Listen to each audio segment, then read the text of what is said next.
Hello and welcome to the stunning Wiltshire countryside, and more specifically to Barbury, where 40 of the world's best international riders and their horses have gathered once again. And just like the British summertime, the competition is heating up for leg number 3 of the Event Rider Masters.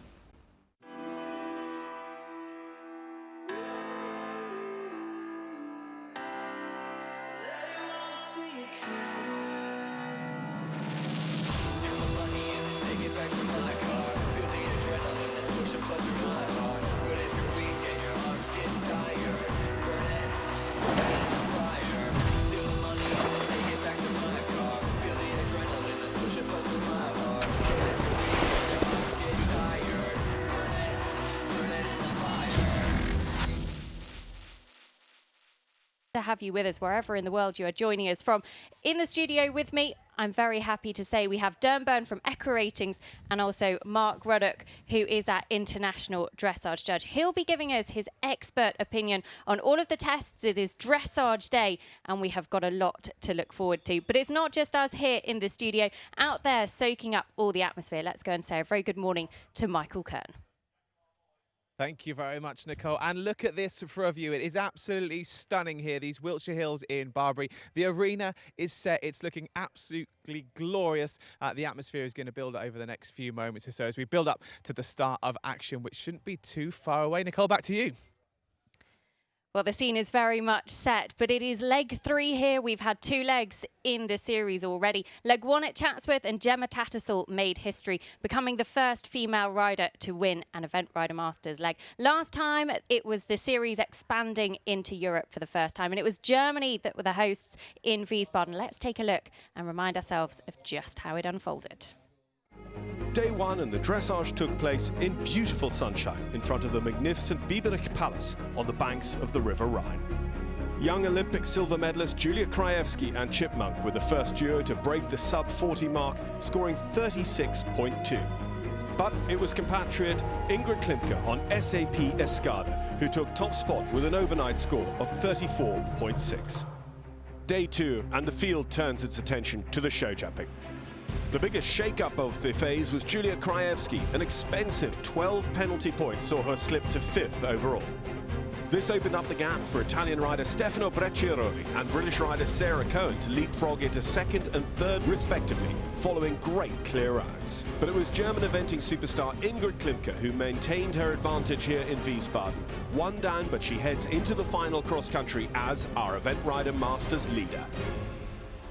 She looked unstoppable on her quest to become the first German winner in the Event Rider Masters. But 2 shock refusals at the corner fence in the arena, 27B, blew the podium wide open for that chasing pack. Julia Krajewski on Chipmunk scored just 6 time penalties to climb her way back into 2nd on the podium.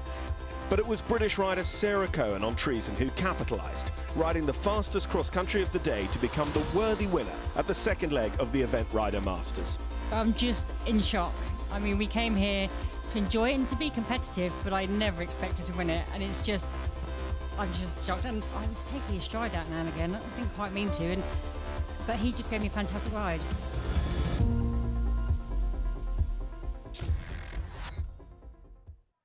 Well, consistency was key for Sarah Cohen in all 3 of the disciplines. But our attentions now turn to leg 3 here at Barbury. And to allow you, the viewers, to get more involved, our trusted technology partners, SAP, have a lot of exciting innovations in store for us. Let's take a look. The Event Rider Masters series in 2017 is going to be super exciting. It's not only exciting to be part of the series, but to watch it on TV is going to be amazing. It's all going to be about speed. It's all going to be about time penalties cross country.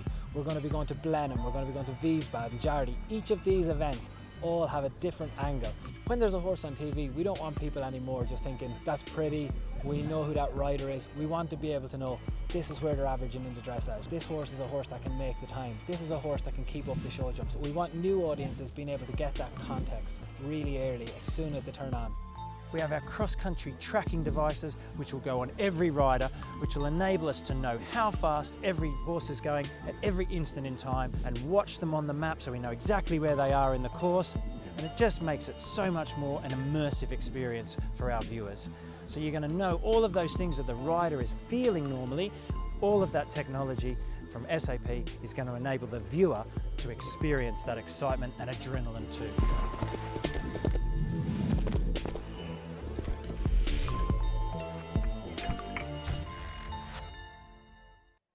The Battle of Barbury is about to commence. We're about 5 minutes away from the start. And one man who has dominated here in recent years is Andrew Nicholson. He was our winner 12 months ago. He brings back Nereo, the horse on which he took leg 3 in 2016. But there is hot competition from a truly international field. Let's take a look at some of the contenders looking to take his crown. Barbury Castle is a popular venue for the world's best event riders, and leg 3 of the Event Rider Masters is proving no exception to this rule. With top international riders from all over the world here to compete for the trophy. One rider who knows what it takes to win here is New Zealand's Andrew Nicholson. With an Event Rider Masters win under his belt in 2016 and 4 previous titles at the Wiltshire venue, the odds are most certainly in his favour. There's a lot of very good riders here. You know, I don't underestimate the standard of the other competitors. They're very good and they're very serious and they're very hungry as well. But he's got some stiff competition. Brazil's Marcio Jorge is one competitor who thinks he's got what it takes. In Barbury this year I have Coronel, the same horse I did the first 2 legs of Year M, and I will try to be more competitive here than the other legs. I want to win Barbury Castle. Another who could shake up the podium is world-class rider, but Event Rider Masters first-timer, Hannah Sue Burnett. I'm really going to try to go for it this weekend. I think my horse is really prepared well, and we're ready to kind of push the level a little bit. And I think all the best riders in the world are here probably this weekend. So I'm trying to just try to focus on myself and do the best job I can. Well, Andrew Nicholson's definitely the one to beat, so I'm going to be pulling out all the stops, going to try to do the best dressage I can and then go super fast, and he's such a fast rider, so I'm going to be chasing him. For Nicholson, New Zealand may be his home flag, but Barbury is now his home turf, so he certainly has the advantage of knowing the lay of the land. You've got to be very switched on from the word go. Whenever you have the undulating terrain like you've got here, you've got to be very, very alert. But you know, it hasn't always been plain sailing. I've blown my chances of winning here a few times when I had a very big lead. You know, I could have had a picnic on the way around and still won. And I had stops or run-outs at quite simple fences. But you know, that's all to do with the speed and you're putting on, and so you've got to be very, very focused.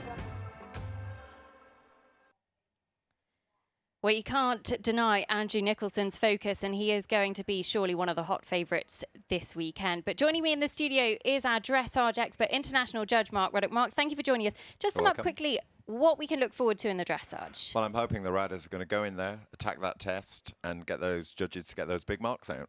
We like big marks. We like big marks. We really, really do. Well, down there, soaking up all of the atmosphere as we head towards the first combination into the arena is Michael. Let's go and see what he's up to down there at the collecting ring. Thank you very much, Nicole. Well, I've got 3 very special guests with me. I've got Gemma Tassel, Shane Rose and Sam Eckroyd. Guys, thank you first of all much for joining us this morning. Gemma, let's start with you. What a glorious day and what a stunning location Barbury is. Barbury is just wonderful. It's very special for our owners and our sponsors to come here. They can literally see everything. It's just lovely. And for you, you won leg 1. Coming into leg 3, you're going to keep that momentum going? I'm really hoping so. On a new ride, Pomero 4 for Clive Smith. So it's a little bit unknown, but I'm going to be doing my absolute best to be as competitive as I can. With the Barbury, what are the challenges here that's maybe different from Chatsworth or Blenheim where we finish up? Yeah, Barbury is it's all on the side of a hill, up and down, and also along the hill. So it's really important in the cross country to keep a good balance with the horse. And the time here is usually pretty tight, so we're all going to have to be pretty brave to crack on and make the time. Best of luck for today and, of course, for tomorrow as well. We've also got Shane with us as well, Shane Rose. Shane, what are we looking forward to? For someone that's maybe new to Event Rider Masters, what are we going to be looking for today? I'm really excited to ride this horse. I think he's really suited to this format. He's very good on the flat and he's a good jumper. So looking forward to coming out and seeing how we go. Obviously, today is the dressage, but of course we've got those events tomorrow. Out of the 3, what's your favourite? We do this sport for the cross country, I'm sure, and you know, the dressage is good to help us do good cross country and show jumping, but cross country is the thing, really. Shane, thank you very much, and we'll just finish up with Sam on the far end here. Sam, how important is a good start today? Very important. It's not always so easy, but I just heard over the loud speaker here saying no one's won that has finished outside the top 5 after dressage. So I guess I have to try and do my best to be in the top 5, which is easier said than done with Olympic riders next to me. You know, Gemma mentioned how special Barbury is for you as a rider coming here. You know, how amazing is it to be in this location? I mean, it's really amazing. I'm 20 years old and I'm on the beginning of my sporting career, and I think probably eventing and other horse disciplines are one of the only sports in the world where I can stand here and speak next to 2 Olympic riders and Olympic medalists and be able to compete and try and do my best against them. So it's a huge privilege to be here. And Gemma, we'll just go back to you on the far end down here. Gemma, someone that's brand new to this, for this dressage, what are the things that we need to be looking out for today? We've got to be super smart in the dressage. We've got to go in there and we've got to show off what our horses have learned and our training, and you know, be very precise and accurate and positive. And a bit of music in there as well for the people that have not seen it before. Bit of music. Hopefully I'll be dancing to Ed Sheeran today, one of my favourite artists. So I'm really, really looking forward to it. Gemma, thank you very much. Shane, and also to Sam, a pleasure to have your company. Best of luck for the competition today. And Nicole, well, there's some thoughts ahead of this one from the side of the arena. Back to you. Well, 3 of the contenders, talking to Michael down there at the collecting ring, they'll be off to do their finishing touches, but we are just a few minutes away now from the first combination into the arena, and it will be an Event Rider Masters first timer, Catherine Burrell, to get us underway. But let's take a look at that running order, because we have 40 of the world's best coming forward. Now, Echo Rating statistics have given us a real insight into the form. Who do we need to look out for? Well, early doors, Nicole. I think Lauren Kiefer coming in at 11.15. D.A. Duras, I would expect them to lead from that early group. I think that should be somewhere in the mid-40s, and I think that will lead, but will they be taken over? The horse that I'd be looking at in the next group, Marcio Cavallo George. Colonel MCJ, very fast, very good jumper. If he can be in touch, he's a real chance tomorrow. Then it gets exciting. Grand Maneuver, Laura Collett. They've been as low as 42.3. I think they will take over the lead. Don't forget Nicola Wilson's in there as well. But here we go. This is where it's all going to happen in this final phase. Tom Carlile, Upsilon. Can he be ahead of Nereo? Can he be ahead of Checkers Play the Game? Upsilon for me. I think they have been as low as 33.2 at leg 1. Their record here is 32.5. That was set last year by Marcio on Lissy McWeir. That's actually the lowest dressage score that we've seen at Barbury this decade. It's the Event Rider Masters record. I think Upsilon is the one that can go challenge that. And what did he score? I know it was 33.2, was it, at Chatsworth in leg 1? So he came close. Exactly, 33.2. That's his personal best. But, Nicole, the other side of that coin is he's only been sub 40 twice from his 6 runs. I can't wait to be sitting beside Mark so that we can actually move through that test. He lost some marks on his changes when we were at Gackham. We were together watching that one. If he gets it all right today, I think he won't be caught in those next 2 phases. Well, breaking news just in very quickly is that Izzy Taylor and her Brahman winner Trevidden have withdrawn, so they won't be coming forwards to present. 39 riders in total, and we get underway with a debutante in Catherine Burrell for Australia. With Duke, this a horse that she owns herself, has good form at this level so far this year. We're just inside the top 10 at Barocca at the start of the season. Just a 9-year-old by Fin. Catherine based just down the road from us here at Barbury at Ogbourne St Andrew, so a local rider. And Mark, just give us your first impressions. Talk us through the test as we get underway. Straight into the first movement with the shoulder in, I think that was quite spooky about the long side. We saw this last year and everyone said it was to do with the boards throwing shadows. And you can see she struggles a little bit with the rhythm and the suppleness in that shoulder in. As I didn't actually know the test, I knew it was a shoulder in, so that helps. She's gone wrong. There was the judge's bell then, wasn't it? Yeah. So how will that be penalised? It'll be -2 from each of the 3 judges, so she's on a -6 to start with. If she gets wrong again, one more error, 3rd error, elimination and gone. She'll be kicking herself from the start. The half passes are very nice and smooth, but you can see he's a little bit holding his breath, and you can see that she's just having to use her leg a little bit too much. I think he's holding his breath in there. It's a big atmosphere, and I don't think, obviously, on the telly we can know there's cross-country going on right at the other side. He is holding it together though, because plenty of sevens in there, 46.5 trending at the moment, and actually they average a dressage score of 52.9 at this level, so below that as things stand. Yeah, but I think I don't know whether they took the penalties, they'll do that at the end.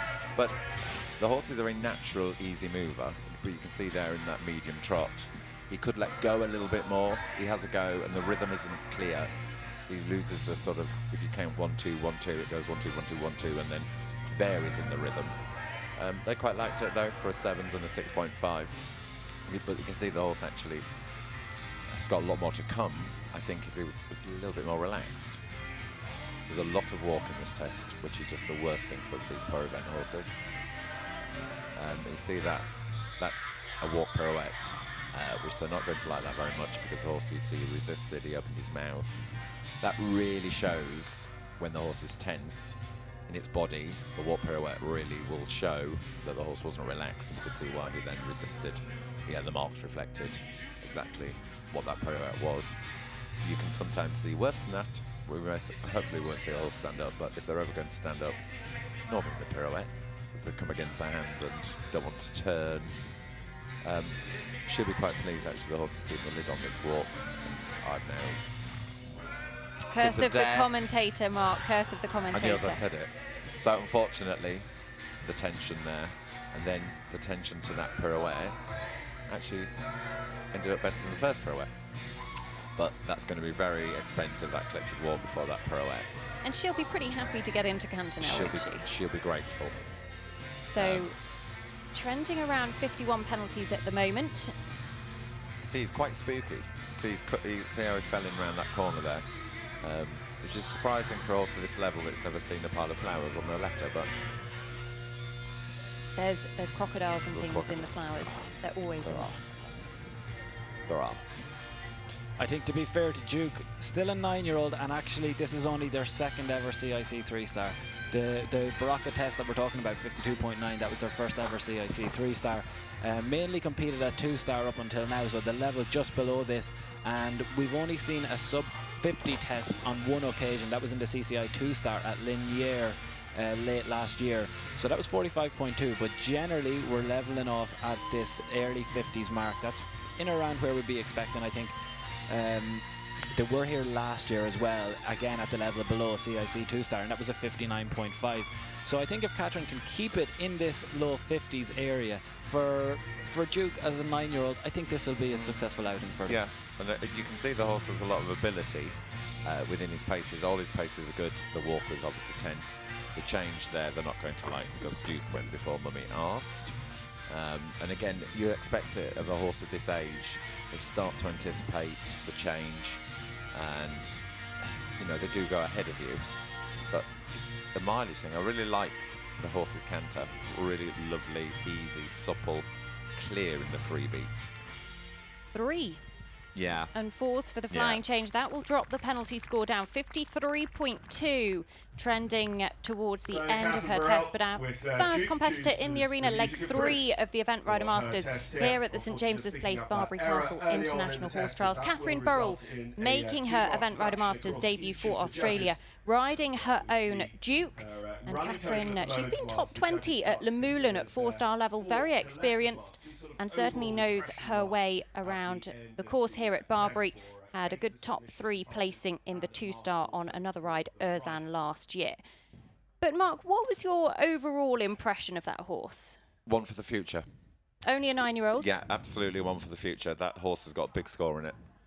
When he gets more established, more confident, he's gifted within his paces. You can see his basic training is very good. Just little blips of greenness. But very much, you know, you have to ride what's underneath you. Absolutely. We know that, particularly in the walk and things like that. The crowds are coming in here at Barbury. We've talked about the Barbury Bowl. There's a lot going on. As a rider, how would you combat that? I think it's the whole thing with the rider's mentalness is actually they need to zone out themselves, because we know what horses are like. They live off our nerves, And I don't believe there was any living off her nerves there at all. Just the walk got tense. And it's just about being able to completely zone out and zone out like she will have had to do when she went wrong early, that you don't ride the whole of the test. Same as the show jump around, same as cross country, you don't think about what's just gone on. You've got to move on to the next movement and think, right, we need to make this one better. Don't hang on that actually movement 3 I went wrong. Oh, I might as well give up already, because, you know, especially eventing, there's 2 other phases to come. You've got to put it to bed and move on. But she'd be quite pleased. She must get a really good feeling. But when she knows in a year's time, 2 years' time, when that's all very secure, you know, so actually with her -6, I think that score will be 53.5. So that is the provisional score, and the score sheets will then go back to the scorers and will be checked and double-checked, and then we will get a confirmed score a little bit later on. But Catherine Burrell and Duke for Australia get us underway. One of 3 Australians in the field here for leg 3. 11 different nations represented, as we turn our attentions to the second rider to come forward, and a young man who made a big impression on his Event Rider Masters debut at Chatsworth in leg 1. It is David Britnell, and Continuity. They were 16th at Chatsworth, had a really good fast clear round across the country, and a young man definitely with a big future ahead of him. He's really pleased to be a part of the Event Rider Masters series, and Continuity will be looking forward to a good dressage. Averages around the early 50s, 53.8 his average. What did he score at Chatsworth, Derm? At Chatsworth it was a 53.2, Nicole. They added some time penalties into cross country, but as you say, it was a fast clear round. Again, this combination have only been sub 50 on one occasion in their last 6 runs. That was 44.2 at Rockingham, and again that was at the level below. Not that experienced at the current level that we're at CIC 3-star level. This is only their 4th run. Their average, as you say, at 53.8. So anywhere in around that, this is potentially the type of horse that will be suited to the final phase, to the hills. They should be able to not add too many penalties. So if they can stay in the low 50s, I think they'll be happy. I think he's made a really nice start to the test. He was a very positive halt, and the first 3 movements were all very nice. Naturally, the horse isn't as, what we'd say, as uphill as a previous horse. So, like, you can see there that the horse wants to get a little bit on his hand, and the neck shortens a little bit, and he comes behind the vertical. So the judges will be thinking he hasn't got enough what we call self-carriage, where Catherine, the previous horse, was more naturally gifted in its conformation, that actually he was more naturally uphill. But saying all that, the horse is in a very good rhythm. Ooh. And I did that again. After 2 horses in, and I'm messing it up already, that medium trot started beautifully. But he went for it then, didn't he? He went for the marks. Exactly. And sometimes, you know, that's the price you pay, isn't it? The riders have to decide, you know, this is a very competitive class. They all want the money. They all want to win. Fortune does favour the brave. And going for 5s and 6s, you won't come anywhere. So actually, the judges do reward bold riding. You know, they know he went for that. They won't let him off. But actually, as a judge, you'll give him a better rider mark because he's been brave and going for it. This horse has, I'm going to make it jog now, has a really natural, has a lovely natural walk, and the relaxation there. You can see how the horse wants to take his neck down, really marching, looking for the over track. The grass is quite long, we can't actually see if he's over tracking. He looks really relaxed, but doesn't he? really, really relaxed. And I'd be hoping that they would actually, one of them definitely agreed with my relaxation. You know, and the other 2 didn't dislike it. But it's a rare thing to see a horse so relaxed. And it makes a big difference in this test. There's so much walk, and it really helps you score. Well, there was an 8 there for that extended walk from the president of our ground jury, Andrew Benny from New Zealand, who is at C. Les Smith for Great Britain at B, and then Dr. Katrin Eichinger nearly for Austria, who'll be on the ground jury at the World Equestrian Games next year in Toronto. She is at H. And I think for the judge at B, where David was walking towards him, he will have maybe said the horse wasn't straight on that diagonal, whether the other 2 are on the short side, sorry, she would have seen, but it wasn't as straight as she probably, where the other two on the short side couldn't see that. So that's why we have the judges in a different position.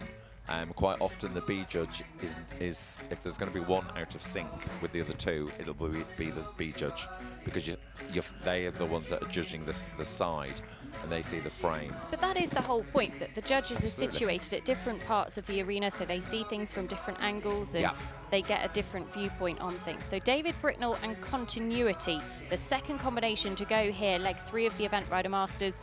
And our current leader, well, the only combination to have gone, Catherine Burrell and Duke 53.5. At the moment, David just trending below that in the early 50s. But the horse looks really rideable, you know, and he's allowing David to actually put him where he wants to put him. The changes are a little bit green as yet. That was a better change than the previous change. But he does look rideable, and when you've got a rideable horse, you can ride forward. I know it sounds does sound silly saying riding forward, but when they're relaxed and breathing, you see there in that extended canter, the horse started to go a little bit down on his shoulders, and again that with the B judge will probably mark that down more. I think he should be really pleased with that.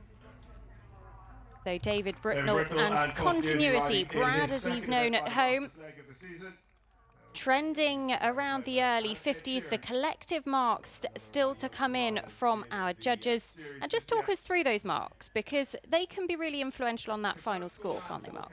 They can, and actually I haven't got the bottom. I think the top one is single, the first two, which is paces. So this horse should get a nice mark for his paces, because it's the trot, walk and the canter, where the previous horse will have had a lower mark for his paces because he jogged in the walk and he didn't actually show the walk. The second one then is the impulsion, which is literally about the self-carriage, the activity, the suppleness of the back. So this horse will be quite high on that. Then the third mark is submission. I don't like the word submission. It sort of means that they've got to be somehow sort of chained down and beaten. It should be something about it should be trainability or rideability. It's a horrid word, and everybody says it's a horrid word. So why the FAI don't change it? Because I think it sounds, I don't know, it sounds just very, very harsh. And then the fourth, which is a ×2, that mark, and then the rider mark is for effect. And so if the rider has actually helped the horse, not hindered the horse, correct shapes, how they've ridden the test, and that's ×2 as well. So as a judge, we talked a little bit about you would reward the good rider marks. Yeah. Dare I ask what rider mark you would have given David? I would have given David, from here, he looked fairly accurate and he didn't go wrong. I think he'll be 7.5.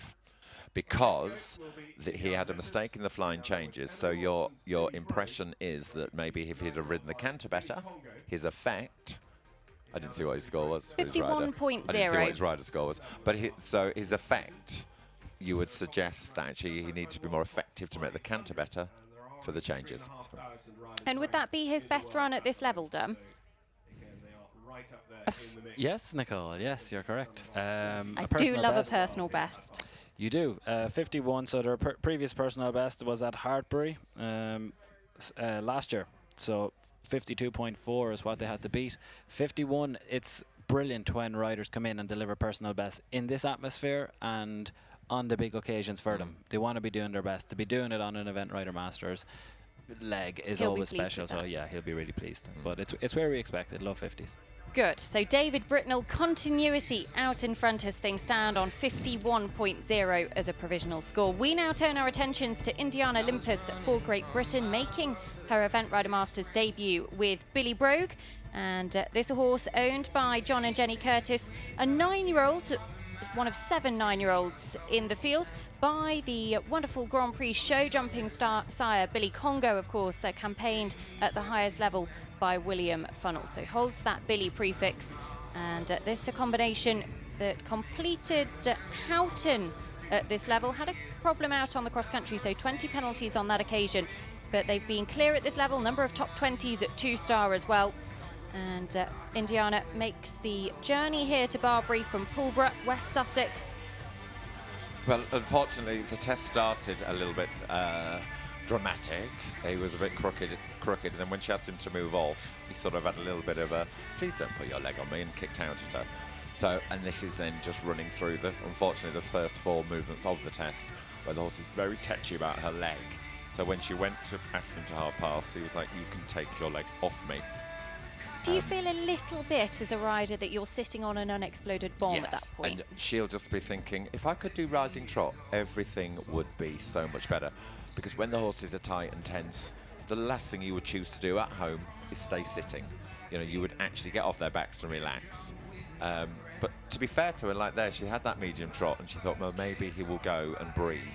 The medium trot was quite nice, but then again, when she goes sort of just put him a little bit more under control. See, he likes a forward movement, and then because he gets tight in his back, you could see the rhythm. And the big thing, you know, when the judges are marking on their scales of training, rhythm is the first scale of training they are looking at. And unfortunately, it will be below 6 every time the rhythm varies. And then if anything else goes wrong, the mark just keeps sliding down. Well, Ed Sheeran, actually a popular choice for our riders. Gemma Tattersall mentioned that she was going to be dancing to a bit of Ed Sheeran a little bit later on this afternoon, but all of our riders have the opportunity to pick a couple of songs that they will be performing their dressage test to. It's worth noting that that isn't like in pure dressage where the actual test is set to that music. It is purely background. And so Castle on the Hill, Ed Sheeran, and then a little bit of Bastille and Pompeii for Indiana a bit later on. She did really well in that pirouette. Andrew didn't think she did that well, but actually she just sort of said to him, please turn. She'll be feeling if she'd asked too much pressure, it could have really, really gone really quite badly. And she's trying to hold her breath and pleading with him, and probably quietly under her breath saying, please walk. And you can see there the tension in the horse's mouth. You can see him chomping at the bit and his mouth is opening, which is just a sign of tension. It's a bit like me, I bite my nails when I'm tense. And this is like a horse's equivalent trying to bite its nails when the mouth gets... and now unfortunately he's got really confused in that walk transition. Everything's just getting a bit too much for him. She's doing a really, really good job. And as a judge, you know she's not antagonising this horse. She's not provoking. She's trying to prevent. Which is nice to see, because sometimes you do see people in these tense moments get tense themselves. She'll have been a little bit worried there because there is a limit to how long the horse can resist before they're eliminated. What is that limit? It's 25 seconds. And as a judge, sometimes actually you don't look at your watch and you think, oh. Judges are human. But like international big events, they will have a timekeeper sat in with that judge at sea that will be responsible for them pressing the watch.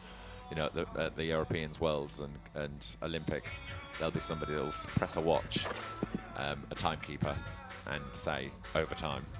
But I mean, she's not being close to it, but it's affecting the marks enormously. So yeah, I mean, a 1 was all she could have. She didn't really achieve the flying change.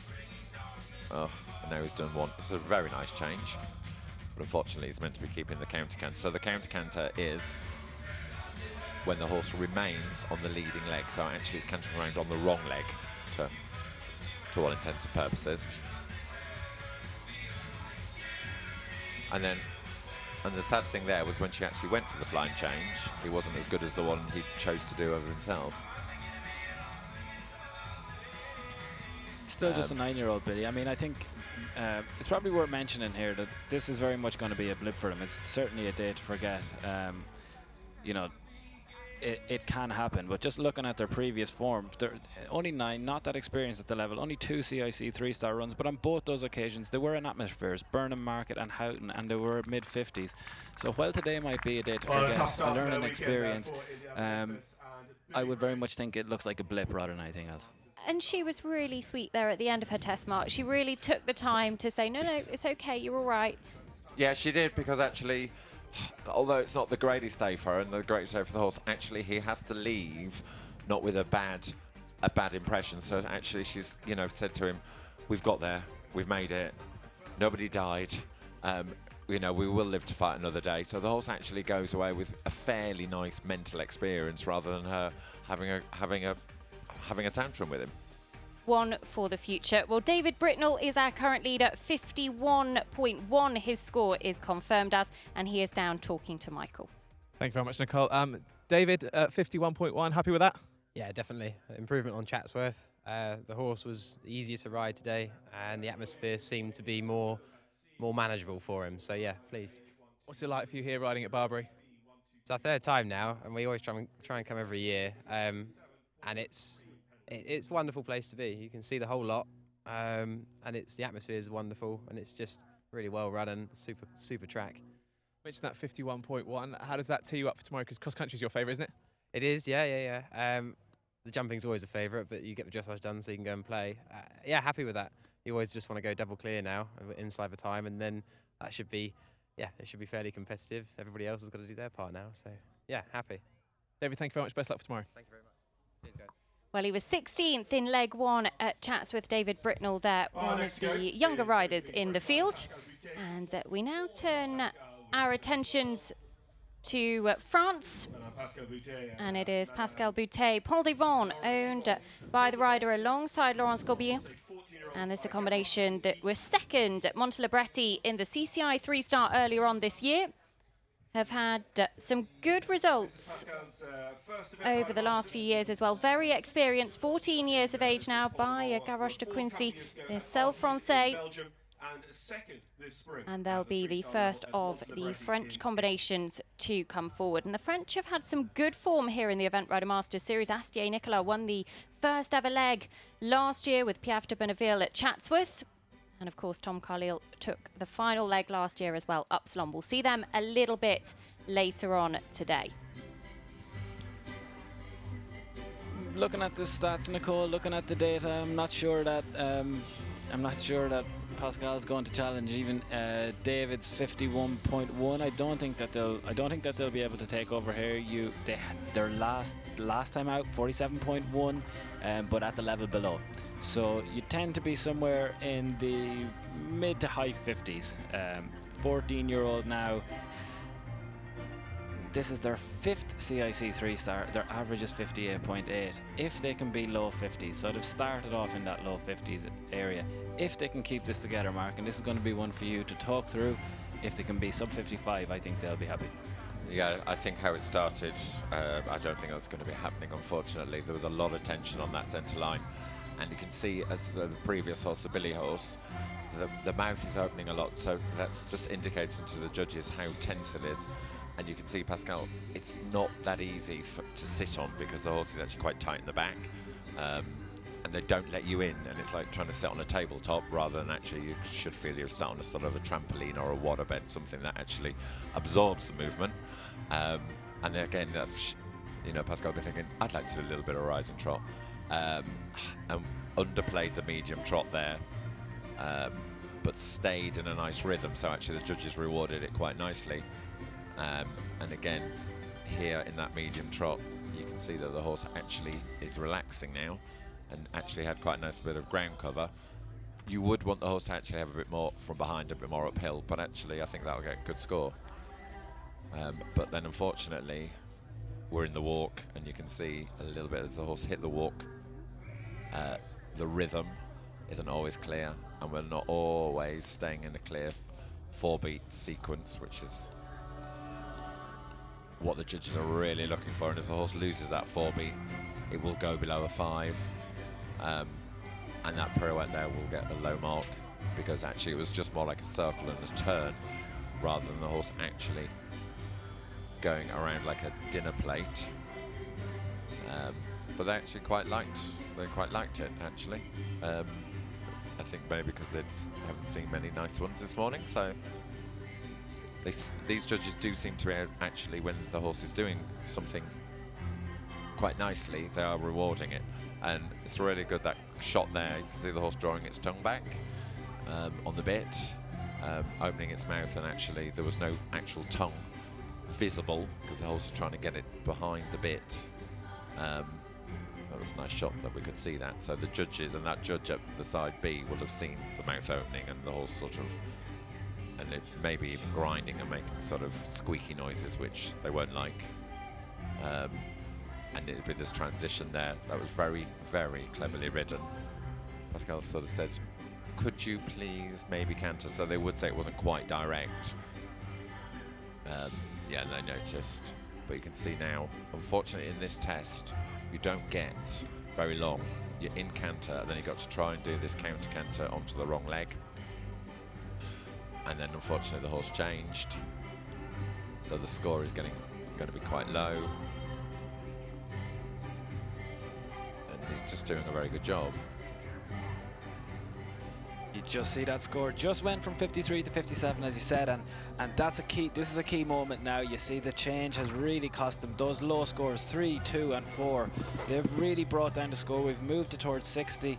For parts of that test, we were sub 55, and that would have been personal best area. But as you can see, one mistake has become really costly, and we're now moving into that 60s area. And unfortunately, we're piling more mistakes on. Same things happened. He's managed to actually sort of not change legs. I don't know how. It was doing some impression of a deer there, but actually, unfortunately, this score's going to get lower. And again, there was so much tension and anticipation before that change, and that's the trouble with this test. In the canter, once they're in the canter, they're tense. It's sort of game over, and then again, it broke there just before this canter. We're going to see this all across the day, and then when you do begin to see tests which move into the 40s, and then potentially some tests which may move into the 30s later in the afternoon, you really do see that every single mark has to be precise. Totally. Any mistake, and you can see the marks really come down. Yeah.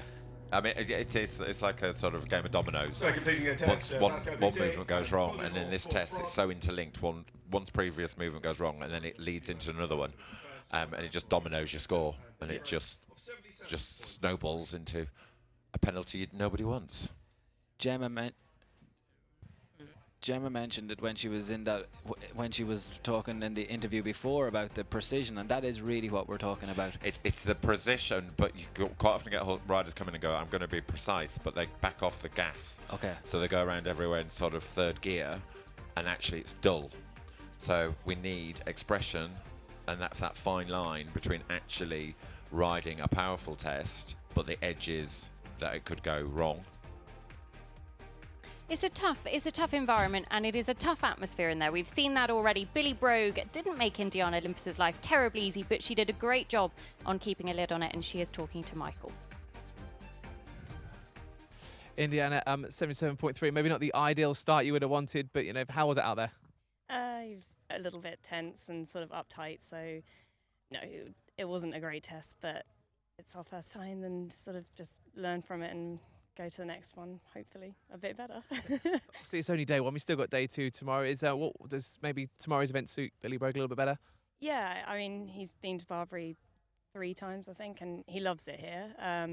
Always sort of goes cross country really well. So, fingers crossed, you can only see what happens, I guess. So, yeah. Indiana, thank you very much. So we are well underway here at Barbury Castle for leg 3 of the Event Rider Masters Series. David Britnell is in the lead at the moment, 51.1. What was it about his test that sets him apart so far? Was it the rideability? Sorry.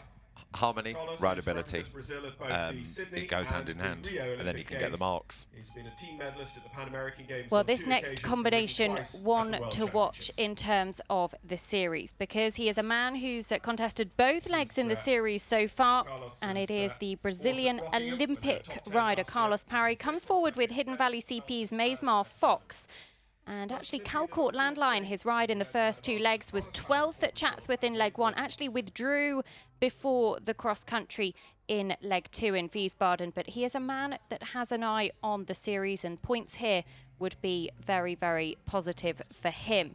So Carlos Parry, and this is a horse that has been clear across country at Blenheim in the prolific 8- and 9-year-old class last year. And Carlos himself was top 20 at the Rio Olympics last August, and in fact won a team bronze at the Pan American Games back in 2007. This just a 10-year-old by Sammy's Pride. So this horse has started quite rideable. We could see actually in the mouth that he looks quite soft. He isn't the most, doesn't have the biggest trot in the world. It's correct, but it's not the most expressive. But the horse does look like it wants to play ball. And you can see that what the judges are looking for in that half pass, to the left, to the right, is it equal on both reins? They will say that the half pass right isn't as good as the first half pass because he's tilted, and you could see the nose got a little bit, the nose was tilting, so that actually indicates a little bit of stiffness and some resistance to the bend, but it was quite rhythm and quite regular. But it looks like he's just allowing Carlos to actually ride the horse forward. And I think when you have a horse that's not the most gifted in its paces, like this horse isn't the most gifted trot, but it's correct, he just really rides it. And this horse actually averages a dressage score of 54.1, was seeded 36th for the dressage, and it's quite important to remind you that the dressage is seeded, so the average of up to the last 5 international runs for each horse is taken. Then the field is split into 4 groups based on their seeding. So we're seeing Group D come in first, and they have been drawn in random order in that group. The live draw was broadcast on Wednesday here from Barbury, and then they will be coming forward in those groups. So actually we're on Group D at the moment, then we'll go to C, then to B, and then to A finally this afternoon. So we're expecting the competition to get more and more tough as the day progresses. Oh, that's what we're hoping. You'll see the horse, the pirouette there. The horse didn't keep walking around the pirouette. There was a moment where he stuck his hind leg down and he's turned on his hind leg. So the mark is low, as it is on the screen. I think 5 was quite generous. I think 4 was more the correct mark because it was technically lost the walk. He was basically, you'd say the horse was lazy, and he just went, oh, I'll just spin round, which is a shame because the walk is very good. Well, in the studio with me is Derm Byrne from Equa-Ratings and also Mark Ruddock, an international dressage judge, List 1 judge. So both going to give us their insight into all of the combinations as they progress so far today. And some good 7s in there for Carlos. And he made that, I think he'd thought you're not going to do another lazy pirouette this way, and actually probably used a little bit more leg, and actually the score then pulled up because of it. And see, this horse has a much better canter than its trot. You know, horses have a one more gifted pace, and for even the dressage horses and the jumpers, you would rather have a more gifted canter because you can always make a trot. He's now gone wrong because he's forgotten how many loops he should have done. So he should have done 2 loops to X, and he sort of did 3. So he'll be cross. He may have been thinking he was having quite a nice time, which sometimes you do when you're actually having quite a nice time, and the horse is probably more relaxed than you thought, and then you slightly think, oh, okay. And then you hear that bell, and you think, oh. The dreaded bell. The dreaded bell. It can't be me, it must be for somebody else. So he'll be kicking himself there. Most of the time, if they hear the bell, do they know that actually the rider knows they've gone wrong, or do you have a mental block? I think as a rider, you're normally thinking, I'm not quite sure, and then the bell goes. Can you ask the judge what you need to, will they tell you what you're meant to be doing? Normally, when it goes, you suddenly go, oh yes, it's this. Or sometimes you stand there looking gormless, and they actually have to get out and tell you. Expensive flying change, 4, 4 and 5.5. We're now on personal best, 54.1 Carlos Paro Blenheim last year. This is they're bang on it now at the extended canter point. If they go down, they're going to be happy. If they go up, they won't be. But 54.1, they're going down. Serpentine's bringing them down. 53. Let's go, Carlos. We want a personal best here. And 53. And going wrong hasn't helped his personal best. Okay. And that flying change probably isn't going to help his personal best. It was clean in the change, but it was the resistance they will hate. And he's done it right in front of the judges. He's sort of doing some sort of smiley expression at the judge. Yeah, and that would be right. You're right. They're remarkably consistent around this level. Across all the different levels they're competing at, 55, 54, 55. That's their last 3 tests. We're bang on it again. Expensive second change. It's going to push them above 55, I think, which is going to probably mean we're not seeing 54.4. Don't forget, guys, 54.1. That's their PB. Can they go below it? But we've got Well, 6 to we've we've got that centre line. Yeah, that centre line was not very nice, and then we've got 6 to lose as well. So no PBs there. It is safe to say that our ground jury have used a range of marks so far. I think we've seen a 2.5 all the way through to an 8. Yes. But on the expecteds, we're bang on. On the expected so far, we're bang on what we hoped would happen. Sometimes we see it that you know, sometimes when I'm looking at our numbers and based on all the past performance and those expected scores, sometimes you'll see a trend developing where they're maybe -2 across the board. And what that's telling us is when we get down to the lower ones, maybe we'll see more in the 30s. What this is telling us so far, everyone's bang on. We're probably only looking at maybe 3, 4, 5 people in the 30s today. And I think what this ground jury, what I'm seeing from their scores, they're prepared to go low and high. But that's all you can ask for from a judge, isn't it? It is, Because you want it them is. to judge that movement and then forgive it immediately and judge the next yes, movement. because that's they park it and then the next movement is. But sometimes you get a ground jury or judges that stick in the middle, play safe, where actually this is quite exciting that they're prepared to go low and high for the later horses. We saw our first 10 at Chatsworth. Gemma Tattersall coming down the final centre line. She was the last to go with Quick Look and scored a 10 for her final halt. Yeah. So we've seen one already in the Event Rider Masters. And I know personally Andrew and Les don't mind a 10. Andrew Benny, of course, our president at C, and then Les Smith is also on the ground jury. He's sitting at B, and they are joined by Dr. Katrin Eichinger-Niley for Austria, who is situated at H on the arena. So next to go is Nikki Hill with MGH Bingo Boy. Nikki comes forward with this 9-year-old that she owns herself, based in Worcestershire. Went very well at Chatsworth earlier on in the straight CIC 3-star class, finished 7th with a good double clear, and actually a very, very good horse in the jumping phases. Finished on his dressage score to be 14th at Osberton last year, and completed the intermediate championships at Gatcombe in 2016 as well. And Nikki, as I say, owns this 9-year-old herself, has a degree in biology and sports science at the University of Worcester as well, and making her Event Rider Masters debut. So we're very pleased to have her with us. And she's set out to her music as well, which of course, Dance With Me. Dance With Me. We like a bit of dancing horses. This is louder in my ear than anybody else's has been, so I was going to have a sing. I like this horse a lot. It has a really nice rhythm. Naturally, it's a very round horse, so actually her job of actually being on the bit, as we say, and through, her job is made easier. A little bit more suppleness in the right half pass, but you can see how this horse has a bit more expression, cadence, natural sort of air in the trot, which a couple of the ones earlier when I was saying about just naturally being gifted, this horse has a more gifted trot. And the judges will quite like the way the horse is allowing her to ride it forward. It may be her first time in here, but she's riding very boldly, bravely. Like, that's very brave. And just a 9-year-old mark. So what we have to remember here is MGH Bingo Boy. 56.8 is their average from 2 runs at CIC 3-star level. So they won't have been in this atmosphere many times. Extended trot mark 8, 7 and 7.5. Yeah. They're well below what they've been trending at. They're well below their averages. They're in the 40s. It will be a huge result for them to stay in the 40s. But as a 9-year-old, you'll sometimes see this because they do have a high ceiling. We don't know what we're dealing with yet. Only 2 runs in. Yeah, I mean the 9-year-olds are on a upwards trajectory in their careers. Yeah. So you would expect they get stronger, they get more mature. And she rode that extended trot. That's just been costly for her there. 2 5s for her half pirouette. We're back into the 50s. These averages and the expecteds are coming up at the moment in that 55 zone. So for us, if they can be below that, I think they're going to be pleased.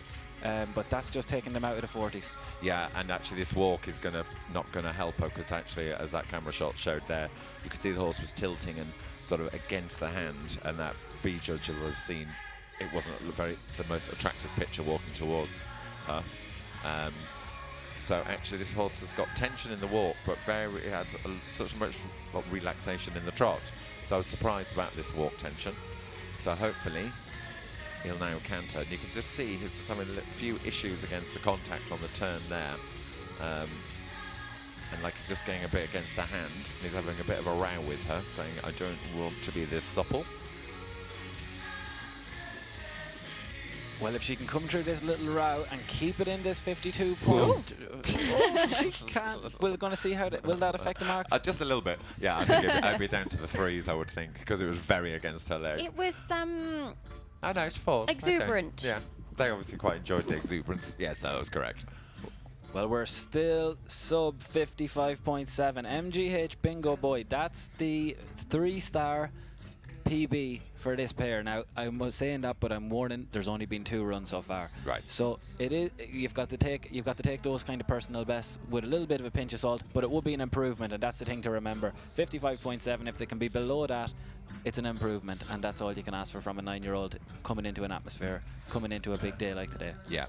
You know, and I think the trot work is very established. The canter work is still green. She'll be thinking, you know, in a year's time, she'll have this canter. The canter is a very good pace. But the flying changes need issue. But again, a lot of 9-year-olds have flying change problems. We remember Mr. Bass last year. And when he was an 8-year-old, he had flying change issues. They do in their He was careers. a world champion, though. Let's always remember that about Mr. Bass, Mark. Let's never forget.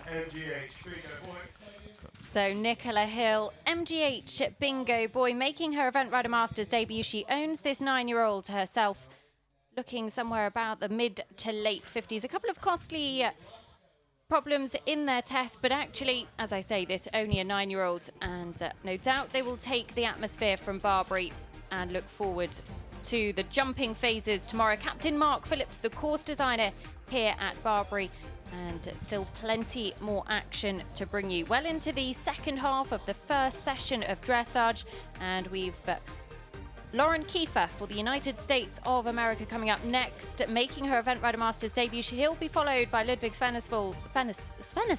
I'll try that one again.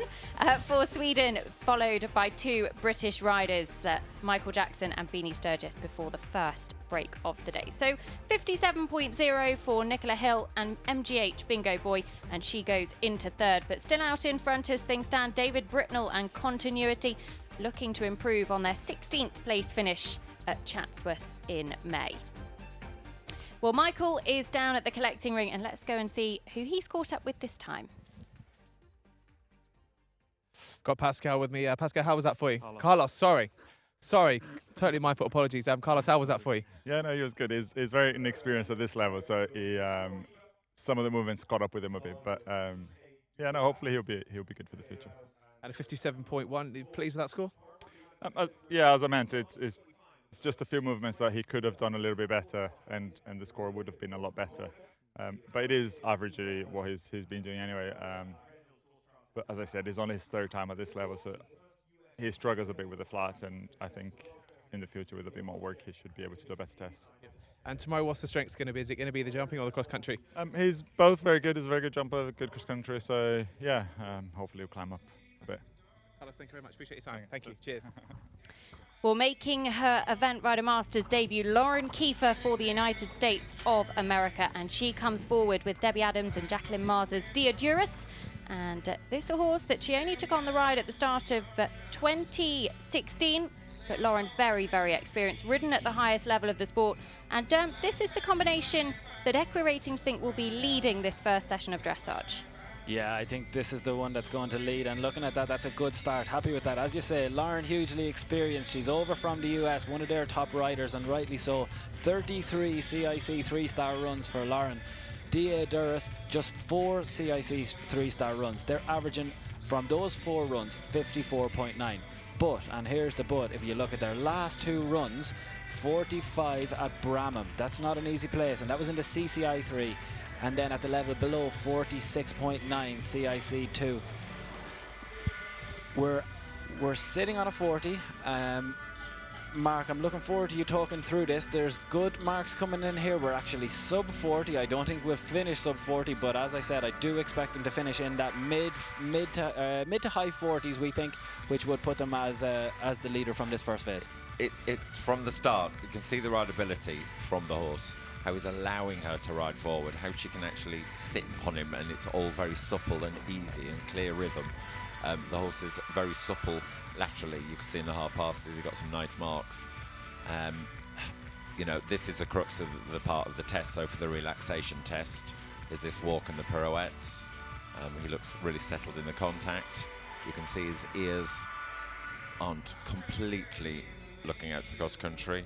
How he allowed her to turn that pirouette, and actually you could see just by his ears, when she put the aids on, his ears are going backward and forwards and coming to her, and now you can see the relaxation as she goes to the extended walk, and they're looking for the horse to feel that he wants to stretch his neck. They would criticise a little bit the ground cover, that the overtrack, so that his hind leg needs to over imprint where his front leg had been, so it's quite good on the grass. So you could see actually they didn't have a massive overtrack, and that's what they're looking for in the extended. Some horses do, some horses don't. So it won't get into the 8s, but they've given it exactly what it should be, because actually showed really good relaxation. And here you could see a little bit of tension creeping in. But you know, the walk section is the bit of this test where you can actually, as a judge, get the impression whether the horse is rideable. Very nice transition, very nice walk sequence. You know, so this score should be going better and better. And 42.5 she's trending at the moment. That would take her well out in front of the rest of the fields. And this only a 9-year-old by numero uno. But you can see how naturally balanced he is in this counter-canter. We've not seen a very good counter-canter loop all morning, where he kept the rhythm. He looks supple through the different changes of the bend. You know, you'd be hoping a good flying change, and I'm going to put a curse on it now. It's a very good flying change. I didn't curse it as first, I cursed all morning. There's big so marks, again, 8.77 mark. If we can, there'll be the type of marks that we're going to be hoping to see from that final group of riders. This is a score that's, I mean, there's still a couple of questions to be answered before we get to the end, but this is a score that's going to be competitive. I think, you know, we called her as a leader from the first grouping. Looking at what's coming in the second grouping as well, I wouldn't be surprised if Diodorus can stay sub 45. They're going to be competitive all through. So the B judge is more on the correct, but that's because where he was sat, he would have seen how crooked that was in that corner, where the other two probably didn't. So actually, again, it averages out. The horse has a really good flying change. He has a really good. This horse doesn't have a weak pace, and it doesn't have a weak brain. You sound like a fan, Mark. I'm a fan. I am a fan of this horse's rideability. You see, like there, it has really good uphill tendency, like how the. Don't do that, horse. Ooh. Oh.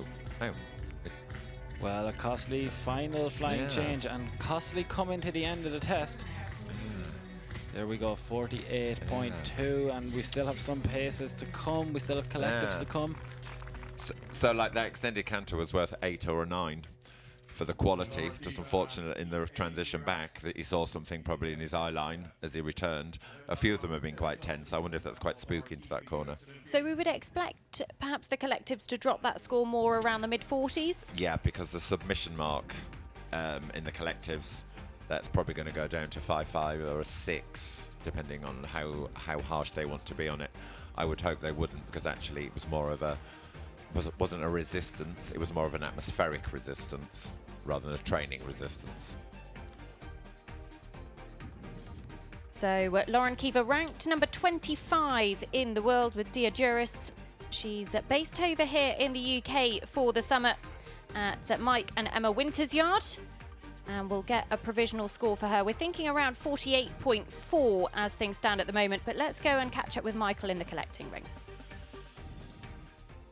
Nicola, a 57.0 for you. How was that? Yeah, no, happy with that. He's quite green still in his dressage, so yeah, no, that's fine.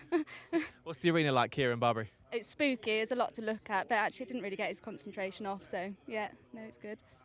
Obviously, that's the score for today. Does that put you in good stead moving into tomorrow?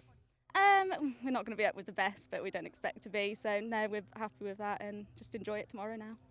And what's going to be your strength tomorrow? What are you most looking forward to? Looking forward to the cross country as ever. But yeah, no, he's a good jumper, so touch wood. Yeah, looking forward to it. Nicola, thank you very much. Best luck for tomorrow. Everybody looking forward to tackling Captain Mark Phillips's cross country here on the rolling hills of Wiltshire. as next to go, a gentleman who competed in the Event Rider Masters Series last year. It is Ludvig Svenestål for Sweden with Andrew Ayres' Ballamist. And actually Ludvig at top 30 in Rio last year on another of his horses. But Ballamist has had some good results with Ludvig, fairly solid scores. And Ludvig, of course, no better man on board, was selected for the European Championships in Poland a little bit later on this summer as well. Yeah, one of the more experienced, still only 10-year-old, but one of the more experienced horses that we'll have seen coming forward with 5 CIC 3-star runs already under their belt. What that does help us with from a stats point of view is that we begin to get a much clearer picture of where they are and how they're performing. 55.2 last time out at Bramham. 52.2 in the CCI 3-star at Ballindennis. They're the two results from this year. From late last year, it was between 50 and 58. Again, we would be thinking that we're probably in that right area. We're seeing a good start in the mid-40s, but we're likely, I would think, to move beyond Lauren Kiefer's 48. I would think we're probably looking at somewhere in the mid to low 50s. That was because you weren't looking at the camera as you were saying that, as he just canted in his half pass. That was Durham's kiss of death. It's a change. The curse of Durham. Yeah. It started really quite well, and then the horse is just getting a little bit tighter as the test progresses, and you can see like the length of the stride in his trot has gone a little shorter and shorter each time. In that medium trot, you can see he's not really opening up, but then he's taking a breath now. So the rhythm is where the judges will be marking down. But actually that medium trot's really nice. That extended trot's getting better and better across that diagonal. They will slightly knock a mark off because he's coming a little bit behind the vertical and getting a little on the forehand. But they really liked it though. So they'd have gone 9 or 10 if they had his nose forward. I like these judges.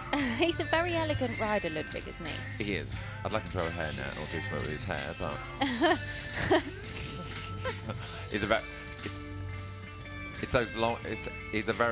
He is the proper shape to look elegant. Long legs, skinny, thin. So it makes the whole picture. And he's has a very good seat. His sitting trot is very good, you know. And it's hard to forget, Ludvig's only 26 years old. He's been on the scene at the top level for a really long time. He won Team Silver at the Europeans at Malmö back in 2013. He's been ranked inside the world's top 10 on 2 occasions back in 2013, 2014. And he's still only 26. He has 60 CIC 3-stars under his belt since 2010. 60. Yeah, the extended walk was really nice, but unfortunately when he comes to pick up that collected walk before the pirouettes, the tension's now creep. And it's an anticipation. And this is where this test is really difficult, because most event horses, the walk pirouettes are this is the only test to do them in, or to do in a 2-star as well now. But it's about actually that anticipation. They think they're going to canter, you know, and that's just a very expensive pirouettes. So everything he gained in the extended walk is just lost in the. So Derm will know where are we on trend for PBing? We're not on trend for PBing, but we are in the expected zone that I gave you in that early 50s, early to mid 50s is where we expected it to come out. The PB at this level for Ballamist is 50.1. It came at Chatsworth last year.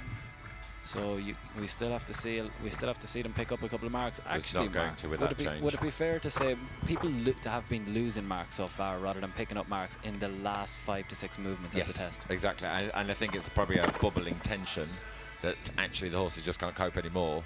It's like it's just getting worse and worse and worse, and the test is quite demanding, and there's not a moment to relax. And I think they're just flipping. Yeah, Ooh. like. They've boiled over. And we are really blaming Durham for that, because, yes, the further the test goes, when they're tense, they're getting worse, they're not getting better.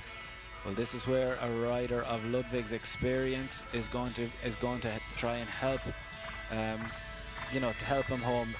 It's a difficult place to be when a horse blows over. You do need the partnership to be developed. Yeah. You need that little bit of help to take him home. 57.9 for Ballamist. The changes were 5.45, so expensive. But actually that extended canter will pull a few marks back up. This is a lovely, lovely horse with a lot of ability. with a bit more relaxation. And it has the paces, it has the movement, it has the rider. So actually, it's just about getting the sort of attitude, temperament, and the hotness on side. And that's the trouble with these event horses. We forget how fit they are. And that is a very valid point, because we're expecting these horses to go out tomorrow to jump a massive show jumping track, then go out and run fast for 6.5 minutes. Yep. And we want them to do a dressage test and be calm and collected and relaxed. It's such a demanding mental thing for them, and that they actually sometimes just flip over the edge. It's not really surprising, is it? And that's a lovely shot of that horse there. That's how lovely that says how expensive these paces are. So it's got expensive paces, this. Well, dropping down to 55.5, I think that's about what you expected. Going into 4th at the moment, but we've a new leader making her Event Rider Masters debut here in leg 3. It is for the United States of America, Lauren Kiefer and Dia Duras, and she is chatting to Michael. Got Lauren with me here. Lauren, your debut at the Event Rider Masters and going top of the board. Must be impressed with that start. Yeah, I'm really pleased with him. It's a really lovely young horse that Jacqueline Mars and Debbie Adams own. You know, it's his first time in ERM, myself also, and he's new to the level, but I was really pleased with him. His trot work was probably some of the best work he's done, and then he got a little excited in the canter towards the end, so that brought our score down a bit, but I'm really pleased with him. It's a lot for the young horses, especially here. There's a lot of atmosphere, which is why we brought him. The cross country running in the background right beside him, you know, it's a lot for them to take in, so I think he handled it really well. You mentioned that. Is that just what it's down to? It is just down to the age of the horse, and you know, for those people that are watching this for the first time, and just the conditions. Is that what it's really down to? Yeah, absolutely. And you know, with these horses, especially him, you know, he hasn't been in places like this. It's just why we're bringing him everywhere and you know, exposing him to this. But you know, he really kept his head about him, and it's a lot for these really fit advanced horses to have cross country running in the background and to keep their mind on the dressage. So you know, it's good to practice. We've got the cross country and the show jumping coming up tomorrow. What are you most looking forward to? He's a really good jumping horse. You know, it's his time to shine. He's ready for the level. The course looks great. Certainly the ground's a bit firm, but we're from America, so we're quite used to it. So it should be fine. Perfect. Lauren, thank you very much. Well, Lauren Kiefer, one for the United States of America, have been, and we've still got Hannah Sue Burnett to look forward to after meter a little bit later on this afternoon. She comes in the 3rd session of dressage at around 3:20. Now, though, we turn our attentions to Mike Jackson with Gary Powers PSH Promise Me. This a 9-year-old by Ulysses, and that's a stallion that actually stands at Power Sport Horses Stud. Gary Power, such a huge supporter in the sport of eventing. Loretta Joynson and Mike both take a lot of the rides on the Power Sport Horses event rides.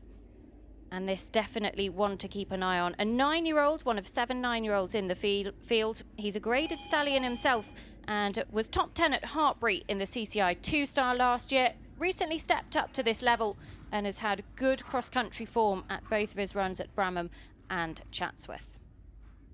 Yeah, it's an interesting one, Nicole, because I think the reason that they're probably falling into this final grouping of riders based on their averages comes from the 57.8 last time out at Bramham. However, if you dig a little bit deeper below that, the 2 runs before that, 50.8 at Chatsworth and 51.6 in the CIC 3-star at Burnham Market. There is the potential in here, Mark, that we could see something that I don't think it's going to go beyond Lauren Kiefer, but there is the potential to go down into the low 50s. Personally, I think it's going to be closer based on the numbers. We're going to see somewhere between 53 to 55 area is what I think we should be expecting. However, based on 2 performances already this season, Chatsworth and Burnham Market, particularly Chatsworth where that atmosphere is, they've been in the very low 50s. If they can do a very good test, and don't forget, just a 9-year-old, so we're still in that high ceiling area. We don't know what's coming, but there is the potential to challenge the leader. Yeah, just looking at the horse going around the edge, you could see quite a lot of tension in the contact and the mouth. So I am doubting your estimates, Derm, because you can see, like there in that shoulder in, how he was quite tense and he went all a bit crooked and wobbly. The rhythm in that trot is varying. It's getting better now. He's doing the half pass. You can see that actually got the flexion to the left. Does he have equal flexion to the right? And you're looking for the hind leg crossing. You could see there it was crossing, and then he loses the positioning. So the judges on that short side will be marking it down. Can I just point out, Michael Jackson is doing his dressage to Michael Jackson. Well, you would, wouldn't you? You would. You've got to. Why wouldn't you? Well, all of our riders having the opportunity to pick the dressage to which their tests are set. It isn't freestyle to music like it is in pure dressage, just background noise. And actually, I'm sure a few of our riders pick artists that they're quite a fan of as well. It'd be funny if you didn't like him though, wouldn't it, called Michael Jackson? Is he doing Thriller as well? So you can see like there in that extended trot how the rhythm is quickening. It's going quicker than the normal, like if you counted 1-2 metronome, the metronome went very quick as he was doing that extended trot. So the judges will spot that. I think we found a chink in your armour, Mark. Billie Jean, not Thriller.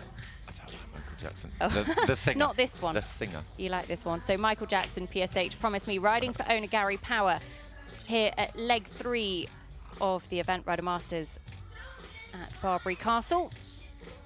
See Michael's doing quite a tactful job there, where we'd like to actually get a little bit more contact, and the horse turned its quarters outside that pirouette, where it should have stayed inside.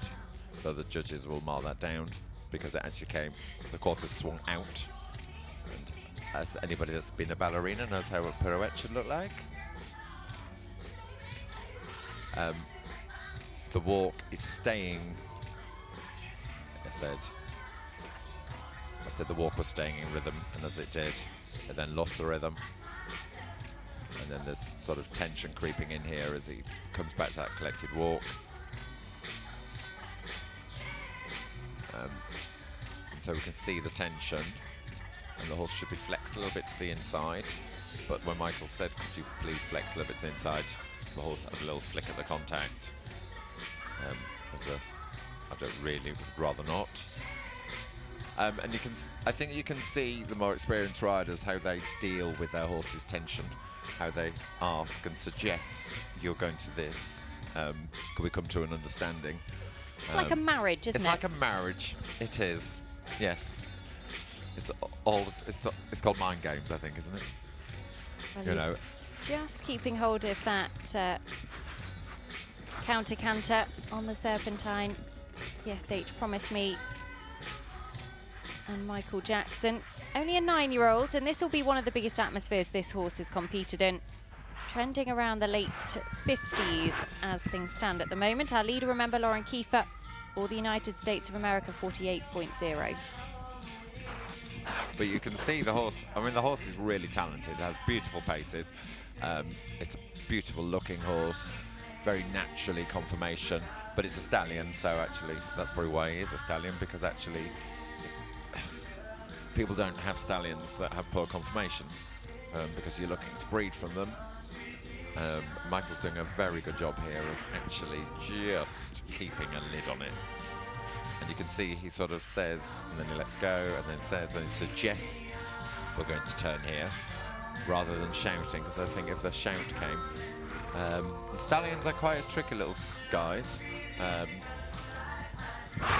because especially this time of year, there's probably a lot of breeding, a lot of covering going on, and the hormones are raging, and he'll have stable here. He's probably got a girl next to him, and you know, for a stallion to be at this level competitive, they have a good temperament. Well, they of course, have to. We've got another stallion coming up, another grey stallion, in fact, Upsilon. Tom Carlisle will be one of the last to go in the 4th session today. So Michael Jackson and Gary Powers, PSH, Promise Me, the 9-year-old by Ulysses, completing his test here in the main arena at the St James's Place Barbury Castle International Horse Trials. And we'll just see a few shots. I mean, look at that backdrop. This place really is one of the most beautiful venues that we're lucky enough to come to. Yeah, it's just stunning. I mean, why wouldn't you want to ride here? And you can see why the horses actually get quite excited about being here as well, can't you? And to come and view here as well as a spectator, you don't have to move. you can see everything, and I think that is one of the things that makes Barbury so special. But Ludvig Svenestål for Sweden, 55.5, his dressage with Ballon Mist for owner Andrew Ayres, and he is talking to Michael. Ludwig, slightly tense performance by Ballon Mist there. Yeah, he's a horse I believe a lot in, but at the moment he's still quite green at this level, so it wasn't the test we wanted, but he will gain some experience and hopefully become better. That score 55.5, will that affect you too much going into tomorrow? I mean, it is what it is, and it's just to ride as good as possible and keep cracking on, really. For tomorrow, out of the two, what are you most looking forward to? He should be good in both phases, in both jumping and cross country, so hopefully it'll be a good competition for the rest of the weekend. So you've seen the beautiful setting here at Barbury. Those hills are stunning. Will that be much of a challenge in the cross country for you? I think he's a very thoroughbred horse, so hopefully it's an advantage for him. Thank you very much. So Ludvig Svenestål there for Sweden. He completed his test with Ballon Mist, but now we turn our attentions to one of my favourite horses on the circuit. The last to go before the first break of the day, and it is Beanie Sturgis with Lebowski. This one of two 17-year-olds in the field, owned by Peter and Jill Lamont, Simon Grayley and Beanie herself. And a combination that went very, very well in the series finale at Blenheim last year. Finished on their dressage score to take 6th. They scored 51.5 on that occasion. But this is a horse who is notoriously good across the country. And I'll come to you in a second, because I think he's a bit of a Barbury specialist, isn't he? He absolutely is a Barbury specialist. Lebowski, the 17-year-old, he's been here 4 times. He's completed 4 times. He's been cleared jumping cross country 4 times, and he's been inside the time on 3 of those occasions. What that means is that depending on how good this test we're about to see is now, that's going to dictate how close they are to the top of the leaderboard. They average 56.9 from their 4 runs at Blenheim. Their last time out, they were 53.8. That was at the 4-star at Badminton this year. But as you say, 51.5 at Blenheim. If they've started okay here, if they can be sub 50, they're going to be competitive. They're probably going to be in the top 20 this weekend. He's a bit of a monkey though, Lebowski. He's a real character. He's known as Rotter at home, and he can certainly live up to his name in the dressage. Beanie just has to really ride as best she can with him. I think she knows him so well, and basically he decides what the format's going to be for my dressage test.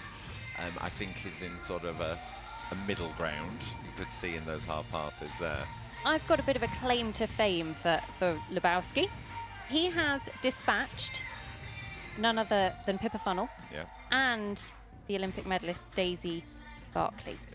He's a bit of a bucker when he wants to be, and he's quite naughty. But we love him for it because he is such a character. He's been on the top level for a really long time, and to watch him across the country is really special. It is, and I think that's the joy she gets from him, isn't it?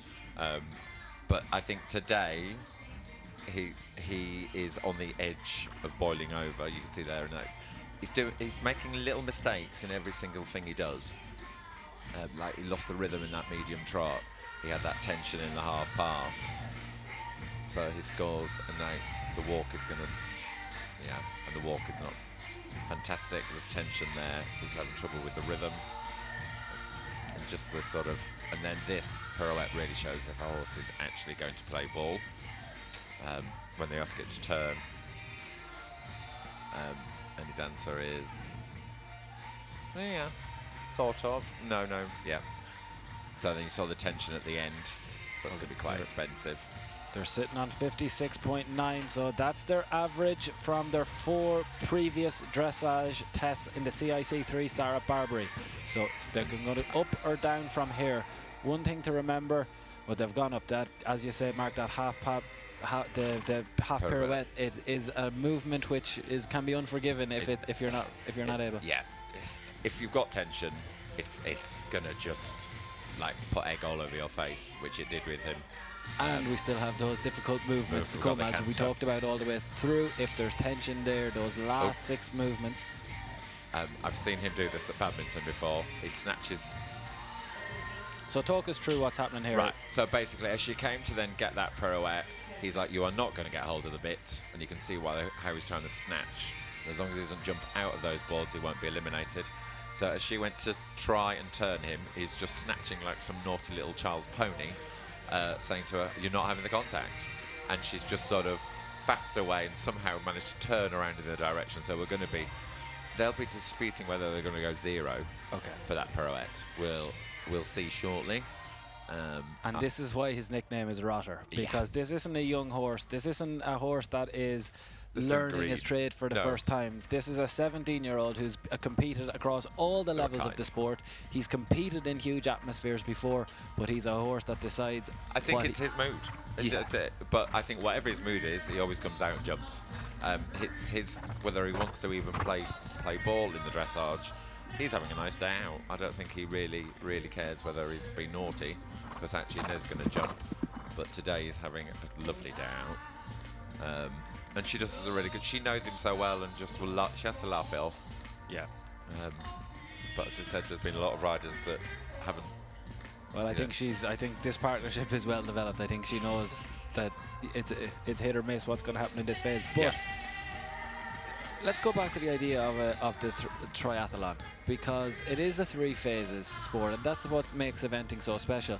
This is a horse that is going to be one of the top performers in the field tomorrow, and is also a good show jumper. But we're going to see a very fast and clear jumping round in the cross country tomorrow.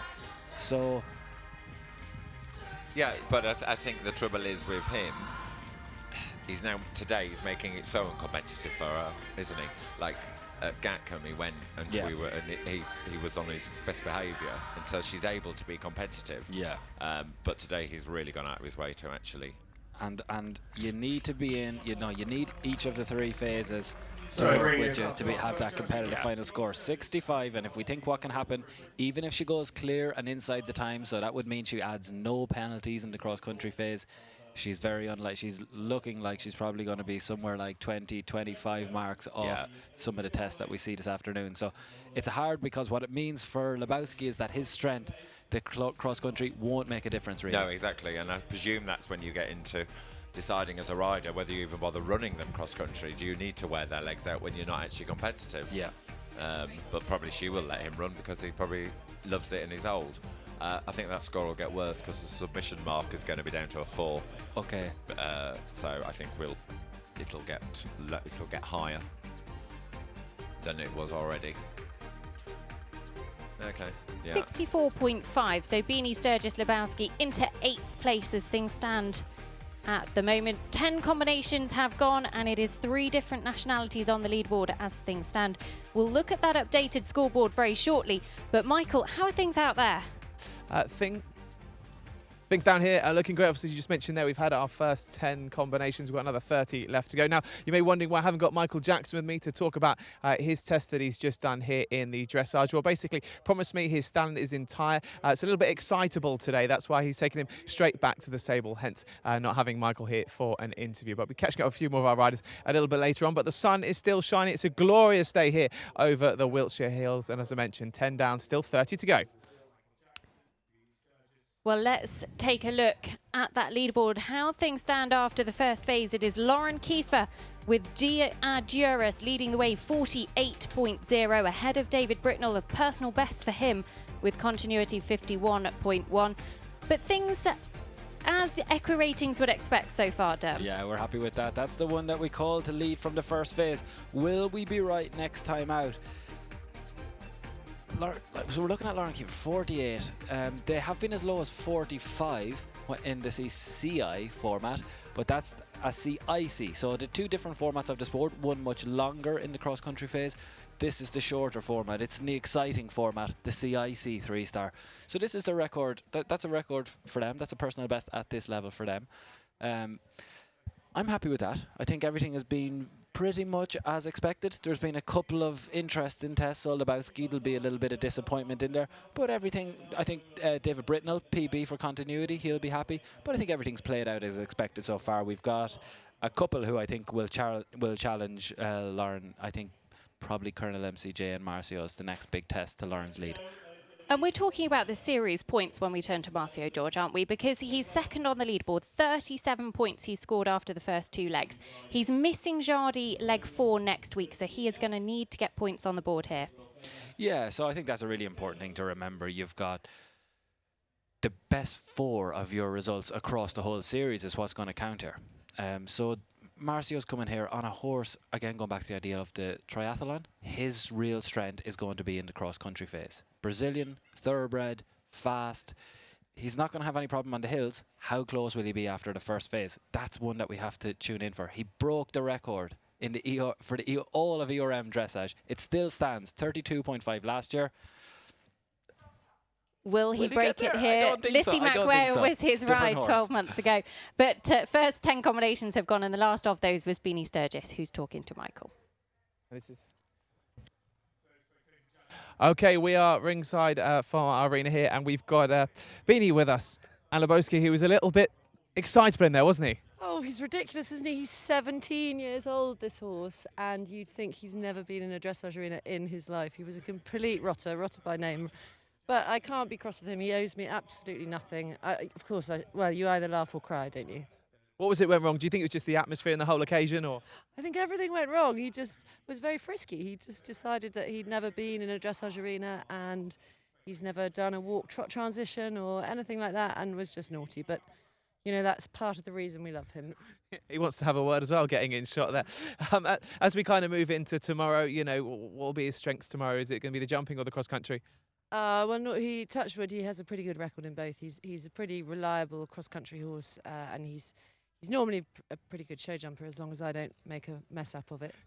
The course here is lovely for the cross-country tomorrow. It's a stunning venue, Barbury, isn't it? Yeah, it's great. It's a super event. They do a lot to make it, you know, keep it at the top of the sport. It's great. It has the ERM here because it's a very, you know, as we all know, it's a fabulous class.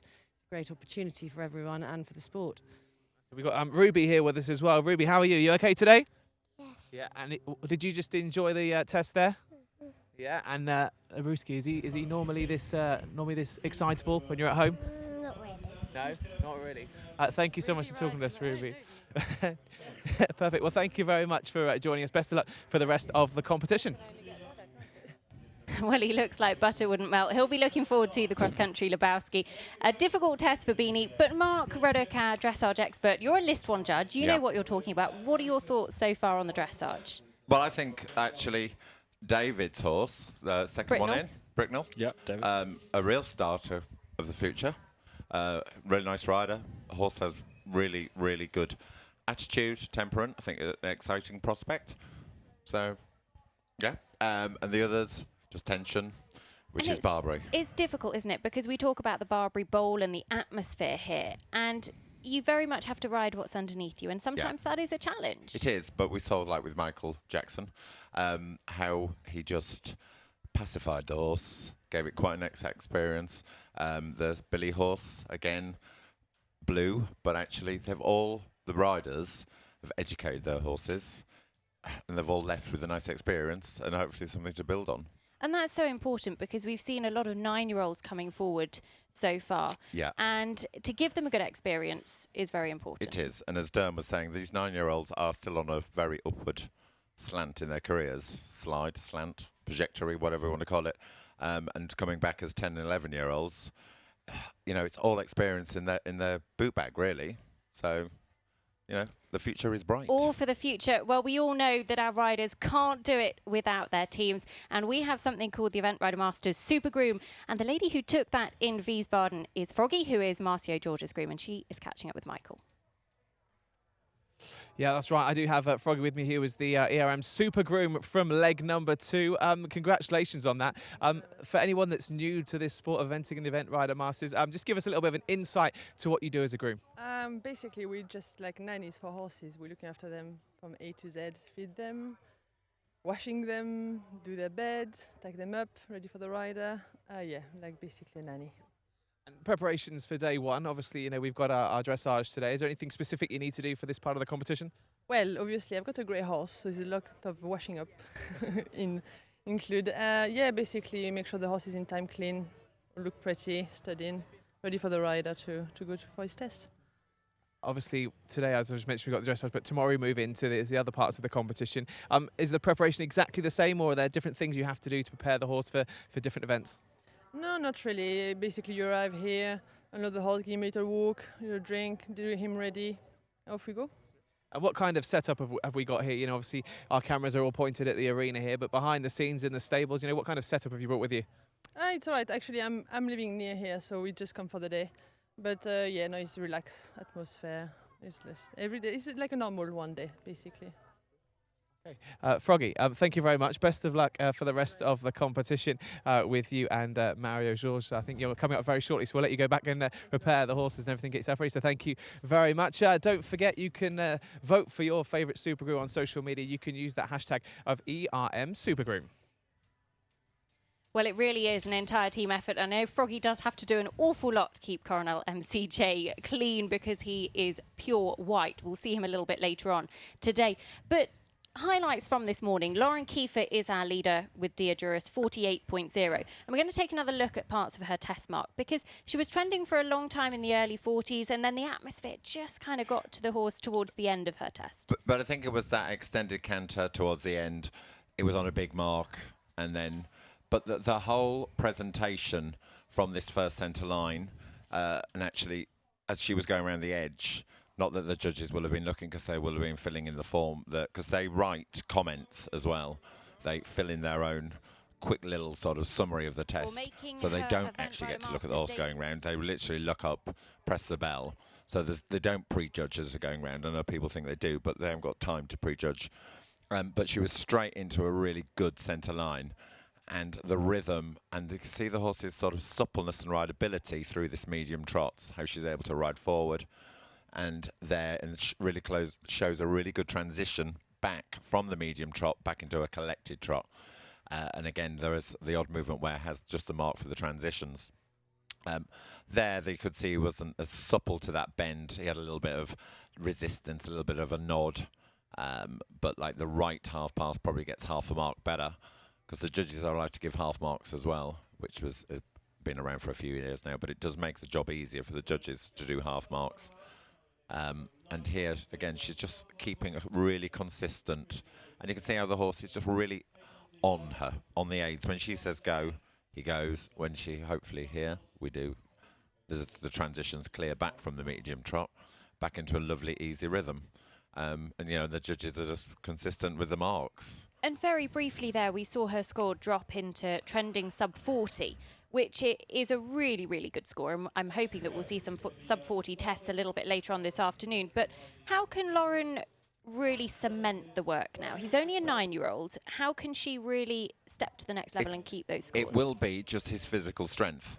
You know, it's a bit like gymnasts and stuff. 9 is still very young physically for this level. So he will mature physically. Mentally, he seems very, very mature, and he will just become stronger in his own carriage and his own, you know, like an athlete, he will become more athletic. And I think it's like when horses start to get the time cross country because they're able to go quicker. Everything, they just become physically stronger. And as his physical strength develops, so will the quality, and more marks will even come. And that's what she'll be riding around thinking, there's still so many more marks to come in this horse. You know, has a really good, easy, natural walk and the relaxation. You know, and then he comes back to that collected walk, which is a really tricky part for a horse to actually come back to that collection. And then, unfortunately, most tests they would canter at this point, and this is why this part of the test has been difficult. So Lauren Kiefer, our leader after the first session of dressage with Diaduras, but the first combination to go after the break will be Sam Ekroyd and Arco BB, and Michael is catching up with Sam's parents. I sure have. I sure am. I've got Clive and Penny with us. Thank you so much for joining us. How's he feeling going into this one? Well, we're hopeful that he'll do the very best test that he can. He's looking forward to it. He's very enthusiastic about this series, so he's a lot less worried than we are. He's achieving lots, isn't he? You know, he's been called back up once again to the GB Young Riders. I think it's his 6th appearance for that now. I mean, you've been incredibly proud as parents to see his progress. Yes, of course, very proud. He's done well. It's quite a good horse that he's been chosen on, so I hope things go well for him and the team. Yeah.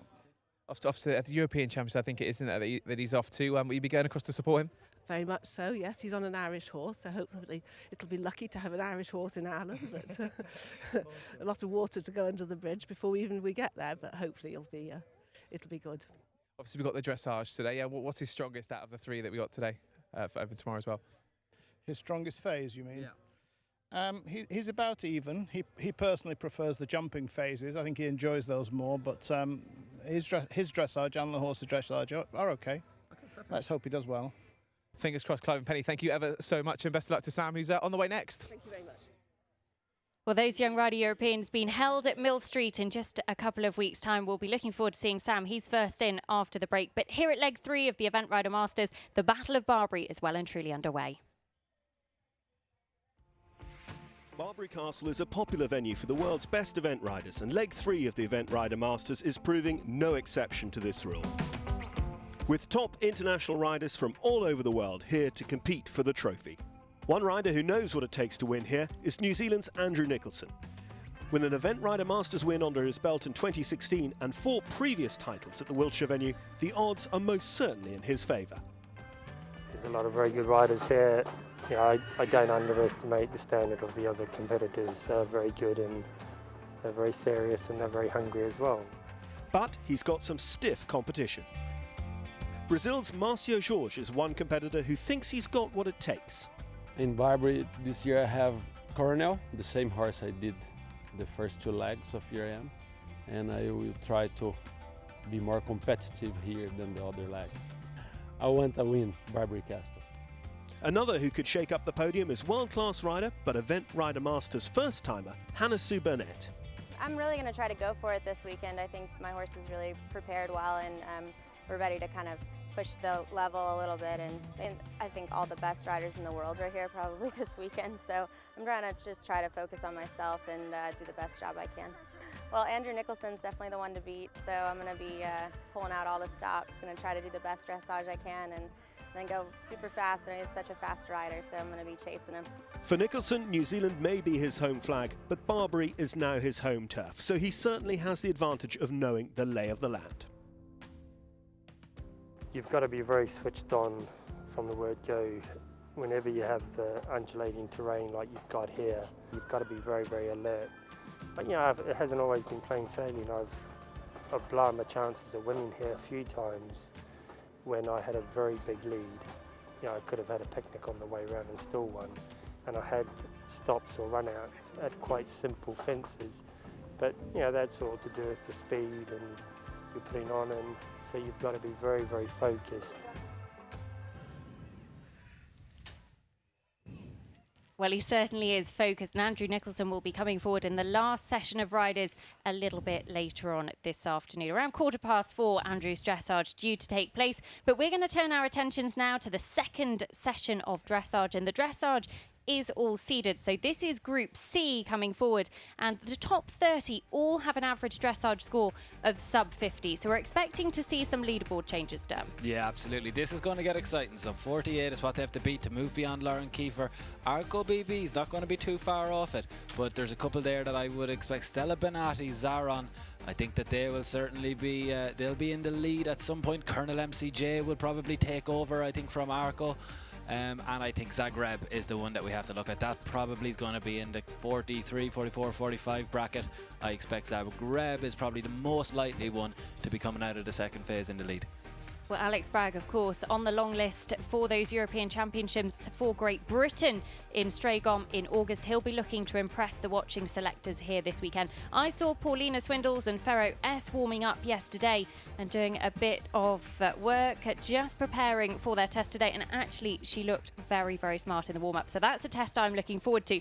But we turn our attentions now to the first combination back in after the break, and it is Sam Ekroyd coming forward with his own Arco BB. Sam, the youngest rider in the field at just 20 years of age, but such a talent. He's medalled through ponies, through juniors, and now very much a firm fixture on the young rider team. And as Michael was talking to his parents, he'll be heading out to Mill Street in Ireland for the Young Rider Europeans in just a few weeks' time with Tullahurst Sunrise.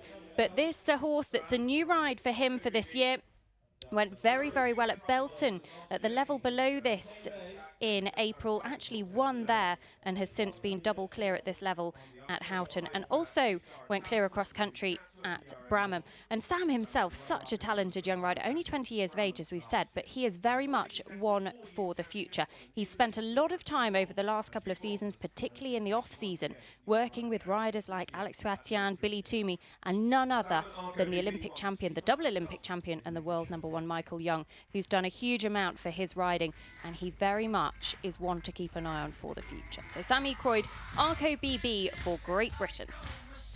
Very good start. Really straight, direct into the halt, which isn't an easy movement actually to actually go from canter to halt. So it showed the horse's degree of training that actually the balance was really good.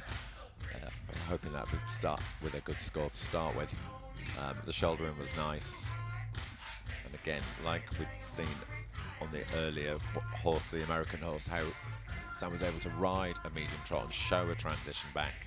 The horse looks really focused and supple. That half pass is a little bit trailing in the quarters, so you could see it. His bum was a little bit slow to come with him. It's better this way. And you can see we're looking for the hind leg crossing under the horse's body, which was really nice. So we're hoping that right half pass to be a mark higher than the left, and it was. So that's why that's really good for the judges, because it's like, here's my right, here's my left. You don't have to think too hard about actually the difference in it. Liking rhythm, and the horse is allowing Sam to ride for every mark. He's got a really nice loose trot. We're going for the big mark now. That was a little bit disappointing. Well, looking at their last 6 runs, 5 of them coming with Sam, and then Blenheim last year with Ben Hobday, but 3 of those have been at 3-star level. So CIC 3-star last time out at Bramham, that was a 48.9. The Nations Cup at Houghton Hall, that was a 48.8, so very steady in that 48 area at 3-star level. And then CCI 3-star at Blenheim last year with Ben Hobday, 48.7.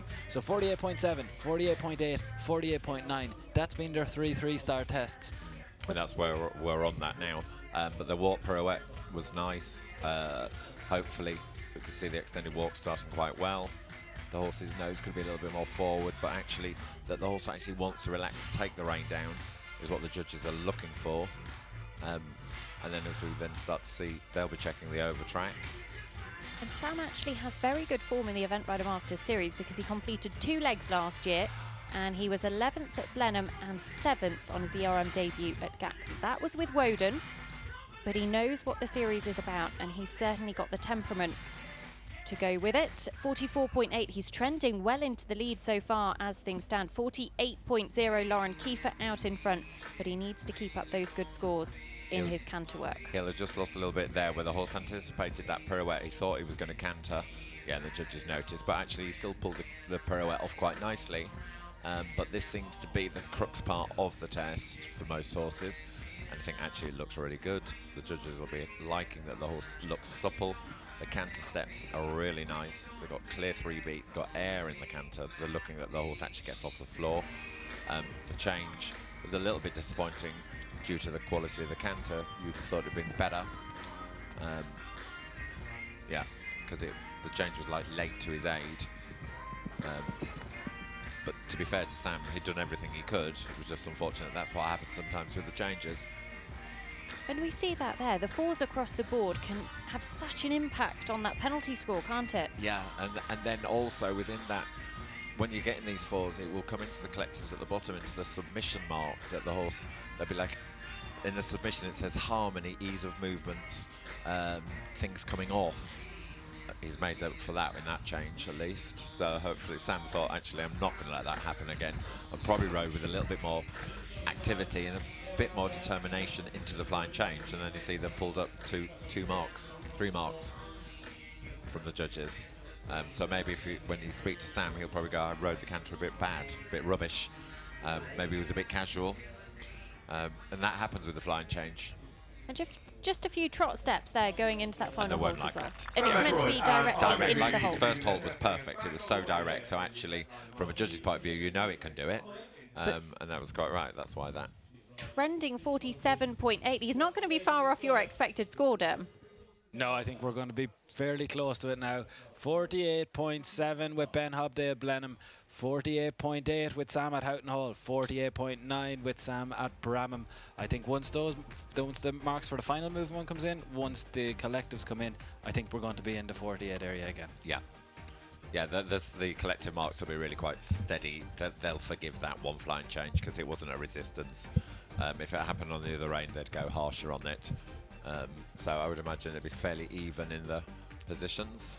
But into the lead, 47.5, Sammy Croyd's provisional score, and he goes ahead of Lauren Kiefer. Diaduris, the youngest rider in the field, takes over at the top of the leaderboard. Echo Rating said there would be some changes in this second session of dressage, and we've certainly seen one already. Arco BB, owned by Sam himself, our new leader, 47.5. But one of the combinations to watch in terms of the series is Marcio George, who's involved here in the Battle of Barbury, and Michael is catching up with Juju George down at the collecting ring.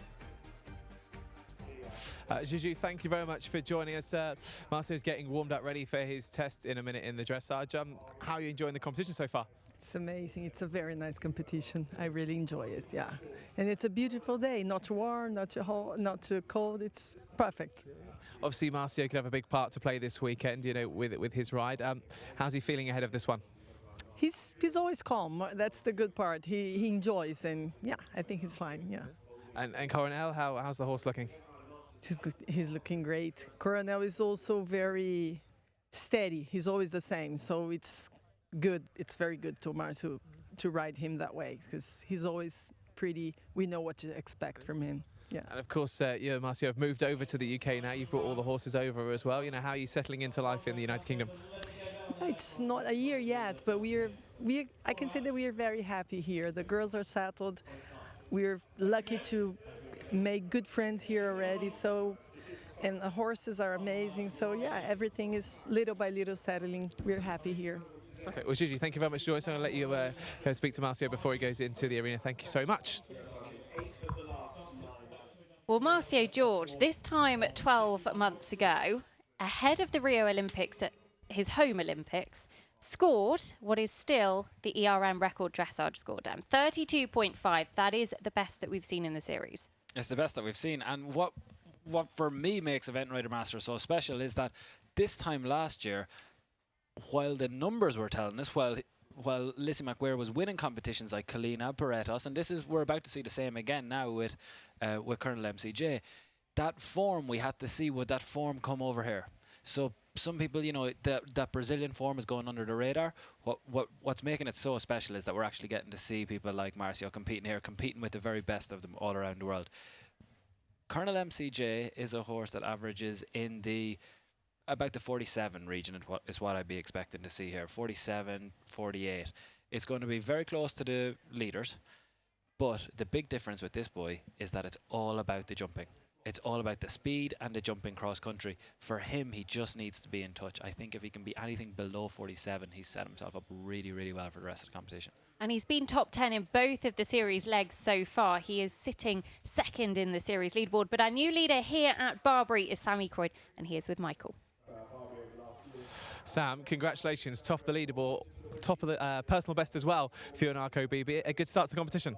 Yeah, really good start. I don't think I'd ever thought in my entire life I'd be ever at the top of an ERM leaderboard, so although it may be short-lived, I'm going to savour every moment. What were the conditions like out there? Nice. It's about a perfect day for dressage. It means you're a little bit sweaty for interviews afterwards, but it's good for keeping the horses calm, and everybody watching here will be having a nice time soaking up the sun as well. What's the plan for you for the rest of the day? A bit of insight into the rest of your day and Arco BB. What's going to happen now? Arco BB is going to go back to a stable, have a nice chill, have a drink, have some food, live the life of luxury, and I'm going to go off and I have 2 other horses competing here, so I'm going to go try and see if I can do okay on them as well. Awesome. And tomorrow, Sam, looking forward to that one. Any particular highlight you're looking forward to tomorrow? Well, he's a really, really, really good jumper, and and here they often build very difficult jumping tracks. So I'm hoping for a difficult jumping track to try and keep me high enough up that leaderboard going into the cross country. Well, Sam, thanks very much and enjoy being top of the leaderboard. Thank you very much. I will. I will. Well, Barbury Castle, it is one of the most incredible locations for an event in the United Kingdom. You can see pretty much all of the cross-country course from one spot, and the crowds have been piling in here. As we've been saying, perfect weather for the sport of eventing. Sunny, bit of breeze, but not too hot. Now, Izzy Taylor and Trevidden, they were scheduled to go next, but they were withdrawn from the competition this morning. That's a real shame. Izzy's such a hot competitor, and actually bringing forward her Bramham winner. So many had tipped them for a place in the top 5, but we'll see Izzy no doubt later on in the series. In terms of what's happened so far, we're going into some really, really hot combinations in terms of their good dressage scores. What's it going to take to beat Sam at the top of the leaderboard? A little bit more clear around with the flying changes on both reins. That's what will do that. And a little bit more sort of actual natural expression from the horses. So it does come down to the horses' God-given sort of talent and ability, and probably being even bolder in the medium and extended trots to get those 8s and 9s. We still haven't had the 9s and 10s. We do love a 10. We do love a 10, but I think actually there's still a little bit more daring. Be braver. Be braver. So, and the judges, our ground jury, will reward bravery. So let's take a look again at those combinations that are next to come forward. We've talked a lot about Marcio George, Coronel MCJ, and this is the leaderboard as things stand at the moment. So Sammy Croyd out in front with Arco BB 47.5. That is the score to beat as things stand. 2 Brits in the top 3, a personal best for David Britnell, continuity 51.1 with that. But a bit of disappointment further down the leaderboard, some tension creeping into the tests of PSH, Promise Me, Lebowski and Paul Devant, not making life easy for their riders. So we're well into the second session of dressage now, and this is how it looks to be. Derm, equa ratings have been on point so far. Yeah, I think Colonel MCJ is going to challenge them, but I think Stella Benatti will probably take over the lead. I think Alex Bragg will take over the lead from Stella, and I think it will probably stay that way. Well, there's lots of ways that you can get involved with the Event Rider Masters series, and here's just a few of them.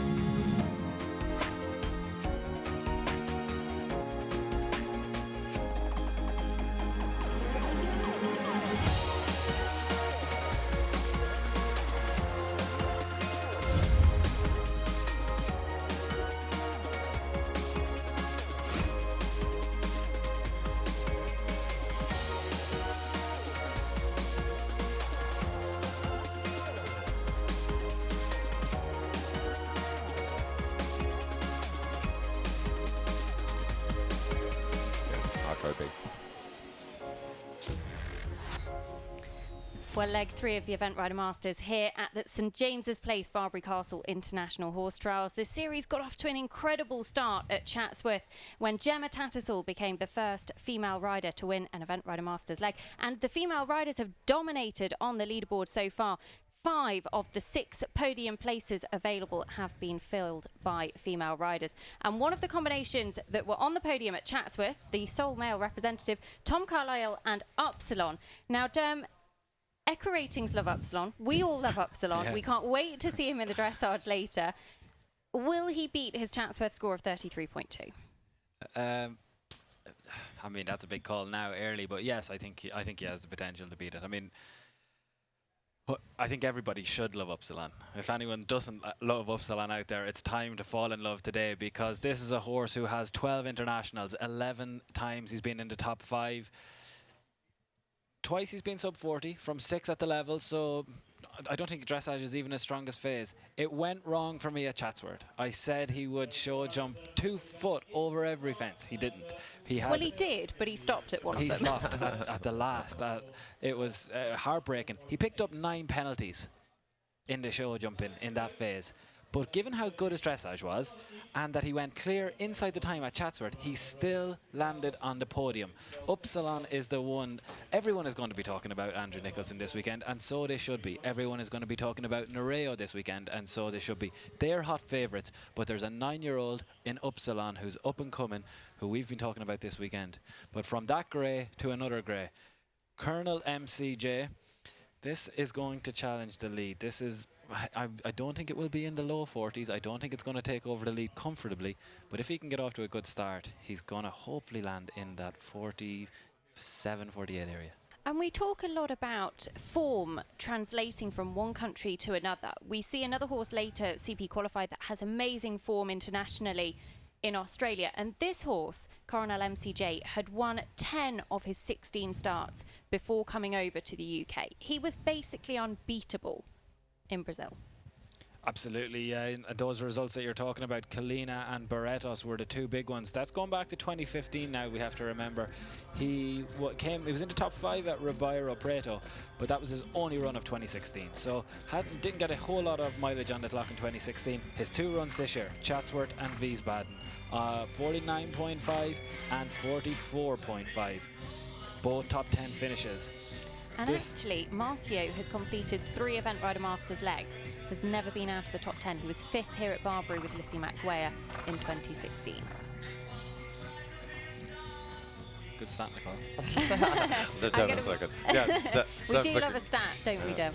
So, Coronel MCJ, Marcio George for Brazil. He is the Event Rider Masters record holder and already an 8 creeping in for his entry. He needs to aim for the top of the leaderboard. Sam Ecoid, 47.5 with Arco BB.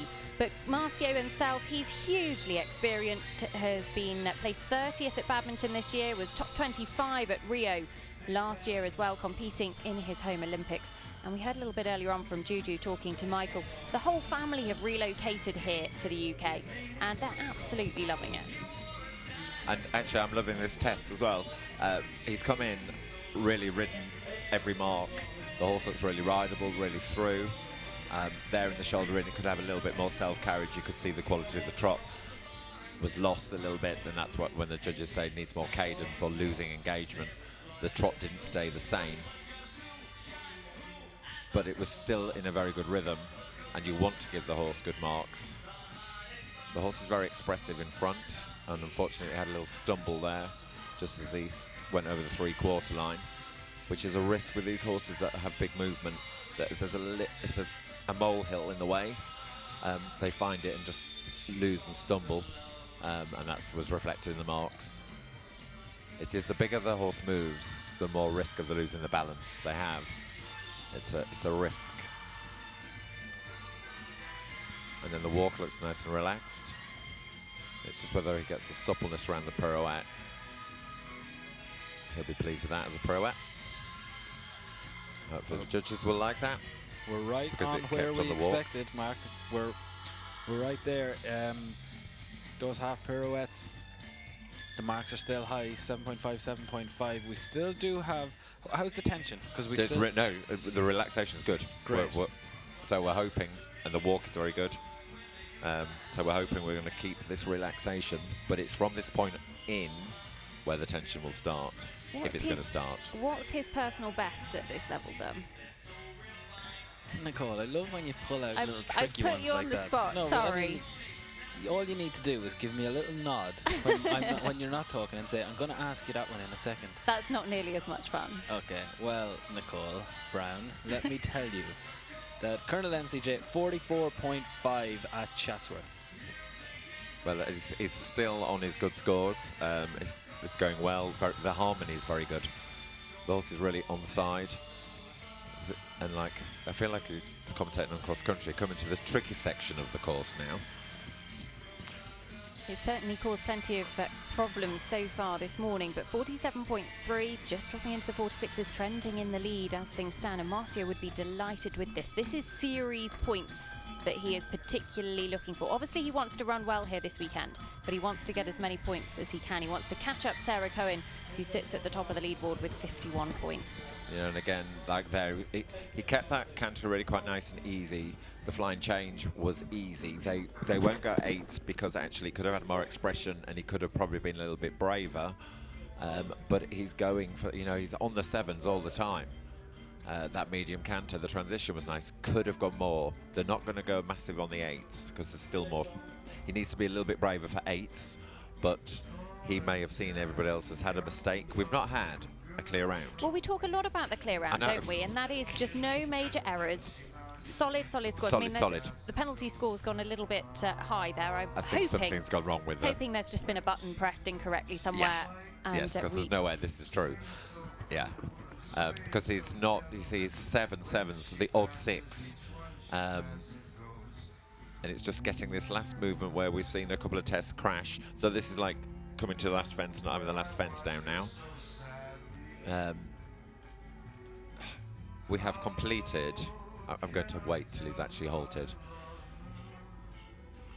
So Marcio We haven't George. completed a clear round because we've just done a flying change on the centre line. And am I wrong? But has he halted a lot later than everybody else on the centre line? Yes, he has, and also he did a flying change on the centre line. So we've not had a clear round. So he had a refusal at the last fence.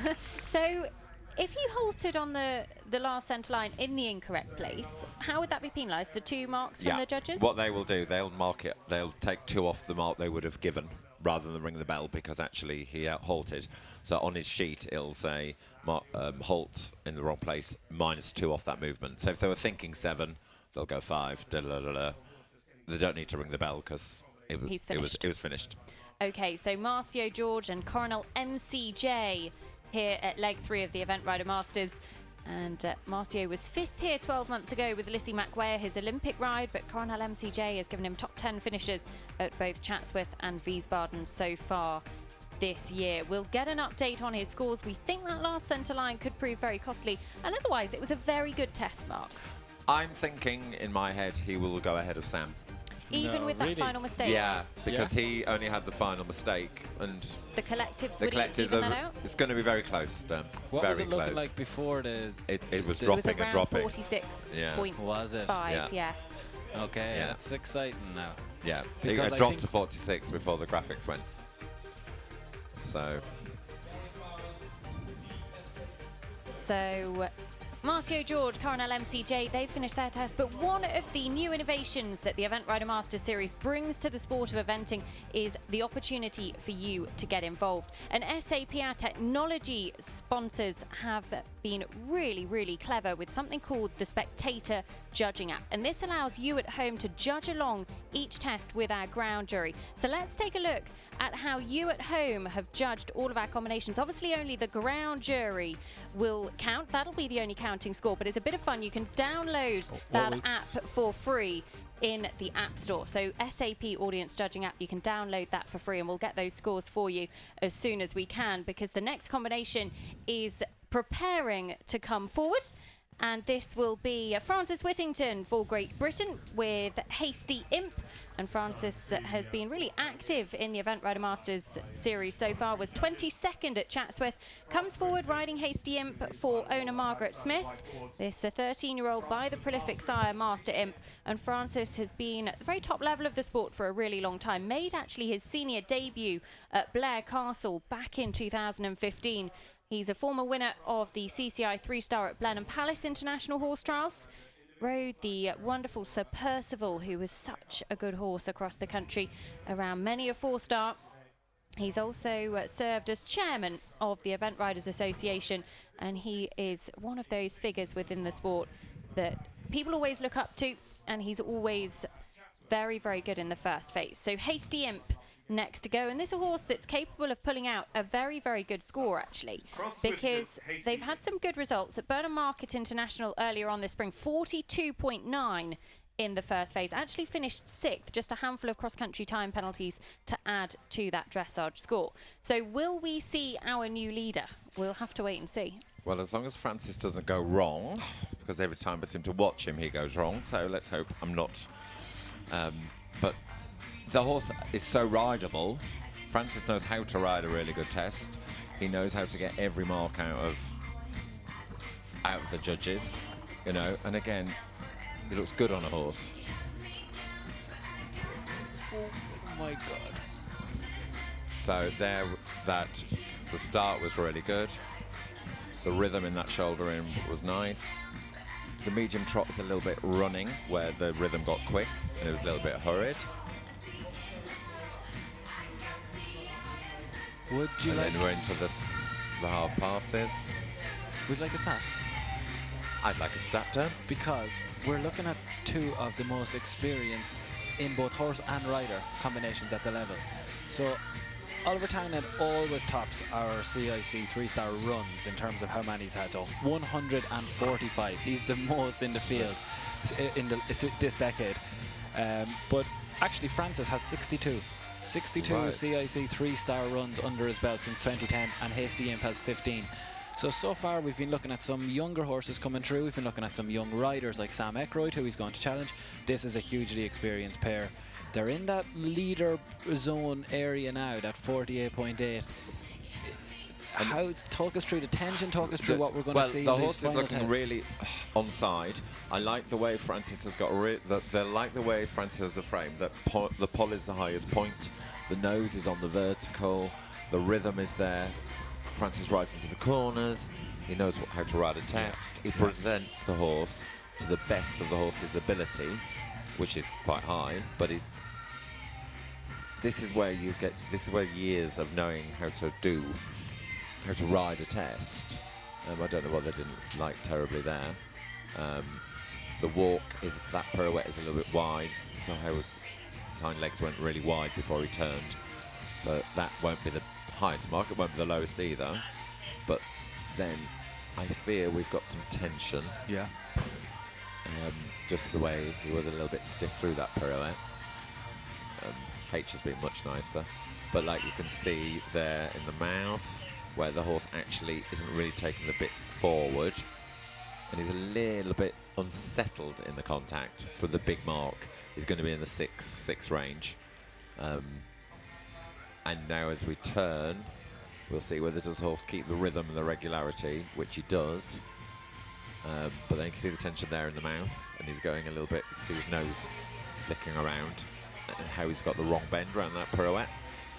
He was looking to the left, then Francis said, "You're not looking to the left, looking to the right." Francis rode that very cleverly. The horse wanted to look left, but he solved it and sorted it. Yeah, it was only the B judge. That B judge would have seen what I was saying more easily than this other side. So now we're into the difficult part of the test. This horse has a very good change. It has a very good canter. You can see here the quality of the canter. Really round. It's like he's cantering over a ball. It kind of depends on this moment now. It does, a good flying but change everything has takes him been back set up for a towards the good leader. flying change. Yes. Good. Yes, Happy. good. Happy. Francis should be happy. Okay, well, we've got one done and one to We've go. got one to go. But as you can see, that 7.5, 7.5. Yeah. I thought they might have gone 8 actually, but look at the effect it's had. It's brought him back close to the lead. Yeah. If he can replicate it again, Well, he the other may way. just Slip get into the closer front. to that 47.5 leader. So, but I mean, horses do have one way easier than another. So Francis will ride it about it. So he's a little bit tight in the neck there a little bit. So if ever this canter might be the bad change. Well, it was good. Good. Wasn't as good as the other rain because he was a bit tight in the neck. Okay, but he's just got. Oh, he's trending in the lead. He's yeah, trending in the lead before the marks come through for that second change. Yeah. It's gotten At the 8, same see. marks, 2 7.5s Yeah, and I know, an it 8. got slipped an 8 again. And it's put him into the lead as we go into these And final this will 3 be a big. movements. This should be a big mark because the extended canter is in a very good frame. Excitement is building here for me, Good to Mark, follow past because stalls. 7.5s across the board for the extended canter. Holt looks good. Well, this, I think, is going to be our new Sorry, year. Francis. 46.3. He's Hasty trending Imp at the end of his another test. What a round from Hasty Imp Francis Whittington in that dressage, because that is surely, Mark, the collectives are going to bring that down. They and are. he'll go into the lead. It was a proper clear round, but actually he rode every movement. He kept the horse in a really good frame, in a really good balance. Yeah. Well, 46 we were on just before those collectives came in, Nicole, so we may just dip a little bit below that. We will see. What that means is that he's going to put it right up to Zaron and Zagreb. I mean, I currently have Zaron Stelabanati just above that 46.9, but Francis has taken over control of this by the looks of things in this middle phase. And I'd be thinking he's going to get 8s for his riding, if not more, because he was mistake-free and he rode boldly, so he's got a little bit more movement room. So Francis Whittington, we think is going to go ahead of Sammy Croyd. He's ahead. He's ahead. No, he's ahead. Well, Echo Ratings think he will be ahead. But don't. I'm the judge as well, so and the judges. More importantly, the judges. 45.6 into first. Very, very good test. A solid test for Francis Whittington and Hasty. And it's important to remember that the top 30 combinations coming forward, they are all with an average score of sub 50. But let's go down to Michael, who is at the collecting ring. Marcio, obviously the breaking news, unfortunately, commiserations, you've been eliminated for 3 errors. What went wrong? I don't know. I think I lost my concentration and I did the first mistake in the walk. I went in the wrong ladder, and the second one, I think I lost my concentration. I didn't see where I'm going. And the last one, I don't know. I don't know where is the third mistake. I'm just hearing now about, I think, maybe the last halt, but I'm not sure. But my test is not good. I lost my concentration. I had a very bad day today, but it's all right. How was Coronel feeling? Was she tense at all, or? Yeah, he's very nice. I'm very upset because he is very good in the dressage now. He's much better than last months, and he started to moving much better. He's more strong, and we did a very nice competition here in dressage as well, but it's not happened. Marcio, thank you very much. Appreciate your time. Okay, welcome. Thank you. Cheers, Marcio. Thank you. Well, that breaking news that Marcio George and Coronel MCJ have been eliminated for 3 errors on course in the dressage. And actually, Mark, we talked about it on that final centre line. Heartbreaking for Marcio, particularly in the series. And it just goes to show, I mean, he's a top class rider, and everybody has that lapse of concentration. But we will turn our attentions now to the next combination to come forward. And it is Paul Sims with Glenn Garnock in the arena. 45.6, Francis Whittington currently out in front. Nope. Glenn Garnock, a real 4-star campaigner for Paul, and trending well so far. Again, same with Francis' horse. It has a very uphill, natural way of going, which is what the judges like. I'd say it's probably even a little bit more supple than Francis' horse, where that's where it's slightly squeaking ahead of Francis on the scores. Paul, again, looks like he should ride dressage. Which is where the sport has changed. They now look like dressage riders. And then the walk looks very good. So this could get close to beating Francis. It's getting very exciting already, John. It is getting exciting, although I will challenge you on that. I don't think he's going to go beyond Francis. I think, just looking at the numbers, their only run this year was badminton, so a 4-star level, the very, very top level, and a big atmosphere, 50.4. They've been below that, 46.6. They were in their second last run. That was actually at Burley last year. But generally, on what I'm seeing on our numbers, we're looking at somewhere between 45, maybe even higher, 46, 47, and 50. So I'm going to go, even though you're seeing 43 now, I think the latter part of this is going to send it into the high 40s. Well, the walk is very good. The way of going is very good. It is the canter that's the killer. 8. But yeah. I mean, this would be a massive personal best, I would say, well, for Paul. I mean, we're too early in the test, guys. Now, come on, 42. But if the first few strides of this canter are looking good. Okay. It's actually that transition that actually indicates what's going to happen. I think you're going to prove me wrong. And those changes, how are these changes? Well, if this canter gives any indication of what the changes are going to be like, they're going to be a good mark. The canter is super, really super. the judges are going to a little bit beat against the numbers. leg, so it's going to be a 5-5. That change, because he slightly kicked out at Paul's aid, but yeah. We're having a game of who's going to be right in the studio here. Well. And then the quarters were a little bit in. You're going to be right, Derm, because it's now gone quarters in on the change. Of course I am, But this Mark. is a classy horse. Well, Glenn Garnock, I have to say, he's 15 years of age now. He has never missed a season. He has been with Paul since a 5-year-old, 10 consecutive seasons. He's been out competing at the very highest level. I mean, yeah. Unheard of. Lovely change. What would you have given that change, Mark? Easy 8s, 8-5s. Okay, we had a 1-8. 44.1 trending at the moment. What would be his personal best, I'm going to put you on the spot again, because 44.1 he's trending. Paul Sims, Glenn Garnock could be about to pull out a huge score here at leg 3 of the Event Rider Masters.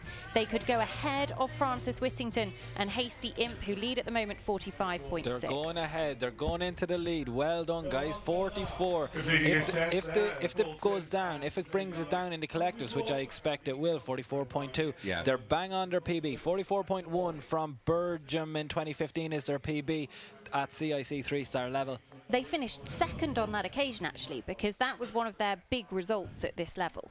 So Paul Sims, Glenn Garnock, we think that Paul will be going into the lead, because at the moment it is Francis Whittington, Hasty Imp 45.6. The collective's just trickling in. He's currently trending 44.7. So we are expecting Paul to be our new leader. Another one. I think that is perhaps one that the stats didn't say, but the dressage expert did. Well, that's why we're all a team, Nicole, and we should never forget that. We're all on the same team. 43.6. It's a personal best at CIC 3-star level for this pair, but more importantly, they've taken over the lead in the Event Rider Masters. So Paul Sims, Glenn Garnock, 43.6 out in front, and he actually knocks a man who held the lead for a little while. It was short but sweet. Francis Whittington, Hasty Imp 45.6.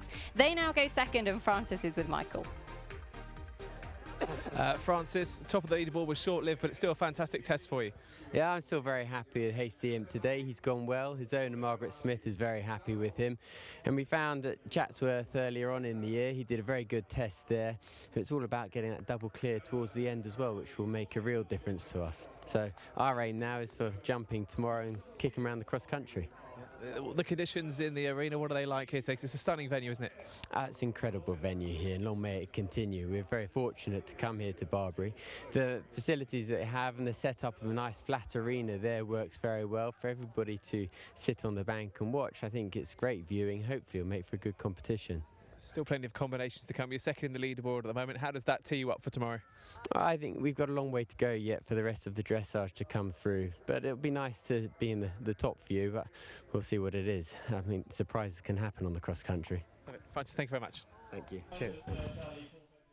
So Francis Whittington into second as things stand. New leader Paul Sims, Glenn Garnock. Their score, we think, 43.6. That's provisional at the moment. But we now turn our attentions to a young lady who is making her Event Rider Masters debut. One of two Italians in the field, and it is Stella Benatti with Vittorio Benatti's Zaron.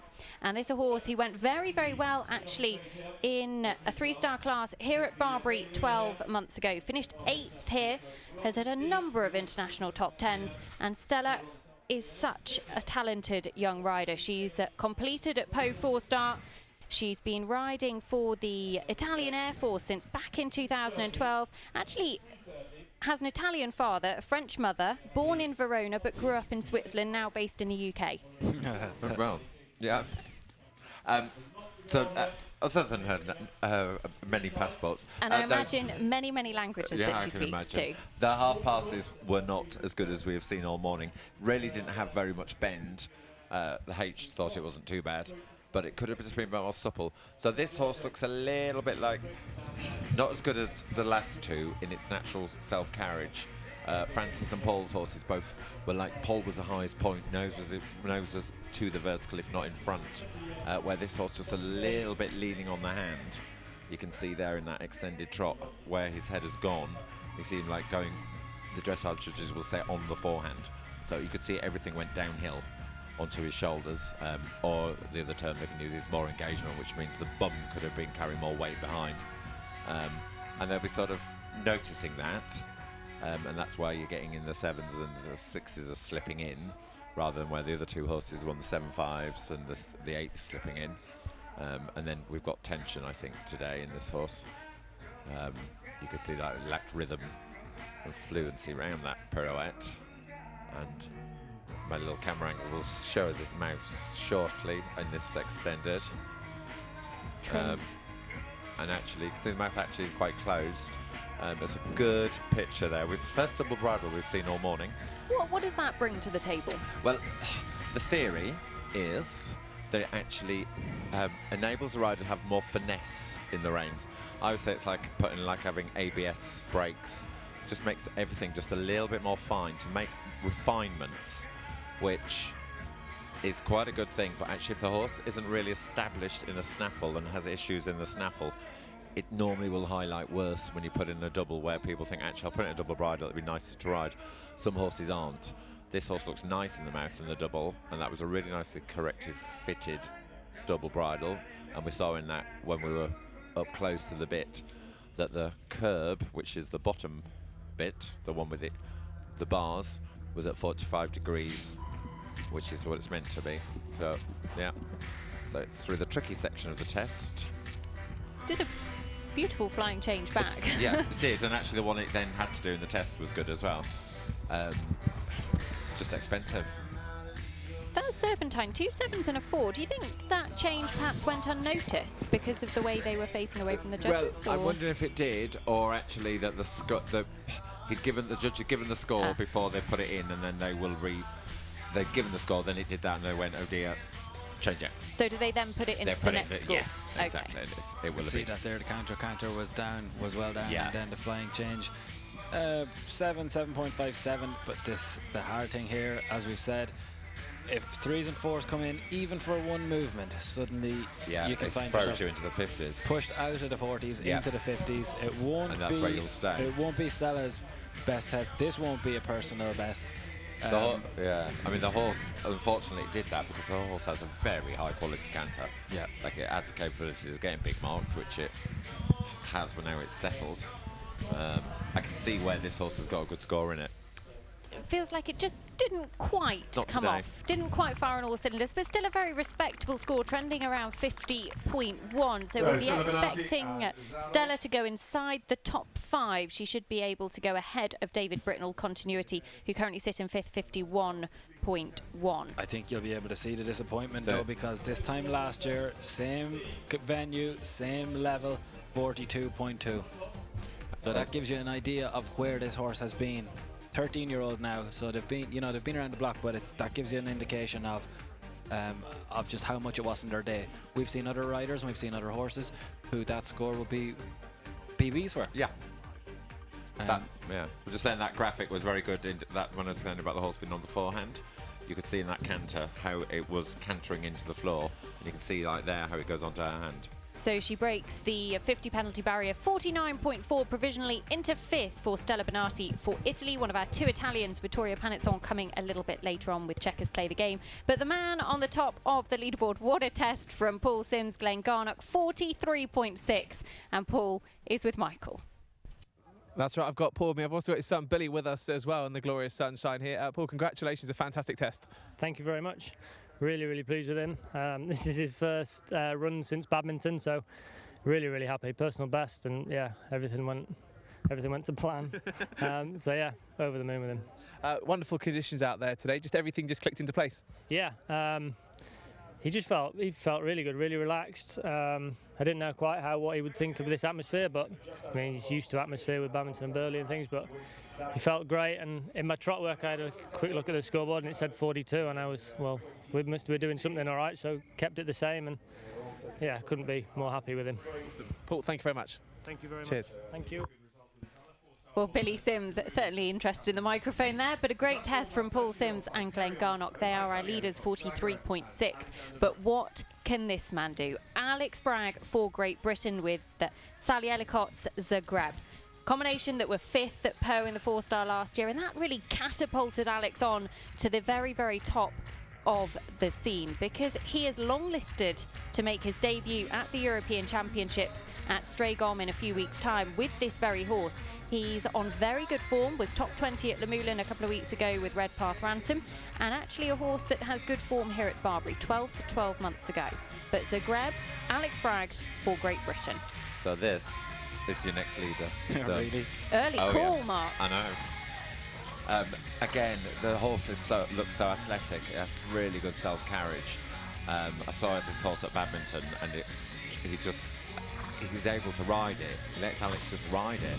He had a heartbreaking Badminton because he did a very, very good dressage. He was clear with a few time across the country, top 10 overnight, and unfortunately did not pass through to the showdown. He was withdrawn before the final phase, but he has impressed everybody so much.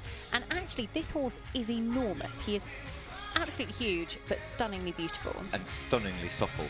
That's the thing about these big horses. They're not normally that supple. They're not very agile, but this horse is so supple. And I can't believe we're not going to find a 9 in a minute. Trending 41.1. See how the horse allows him to ride it forward and go for the big marks. 8.5. Nearly got there. But we're on 40. Could this be the first test to break into the 40s? I certainly wouldn't have put it that low.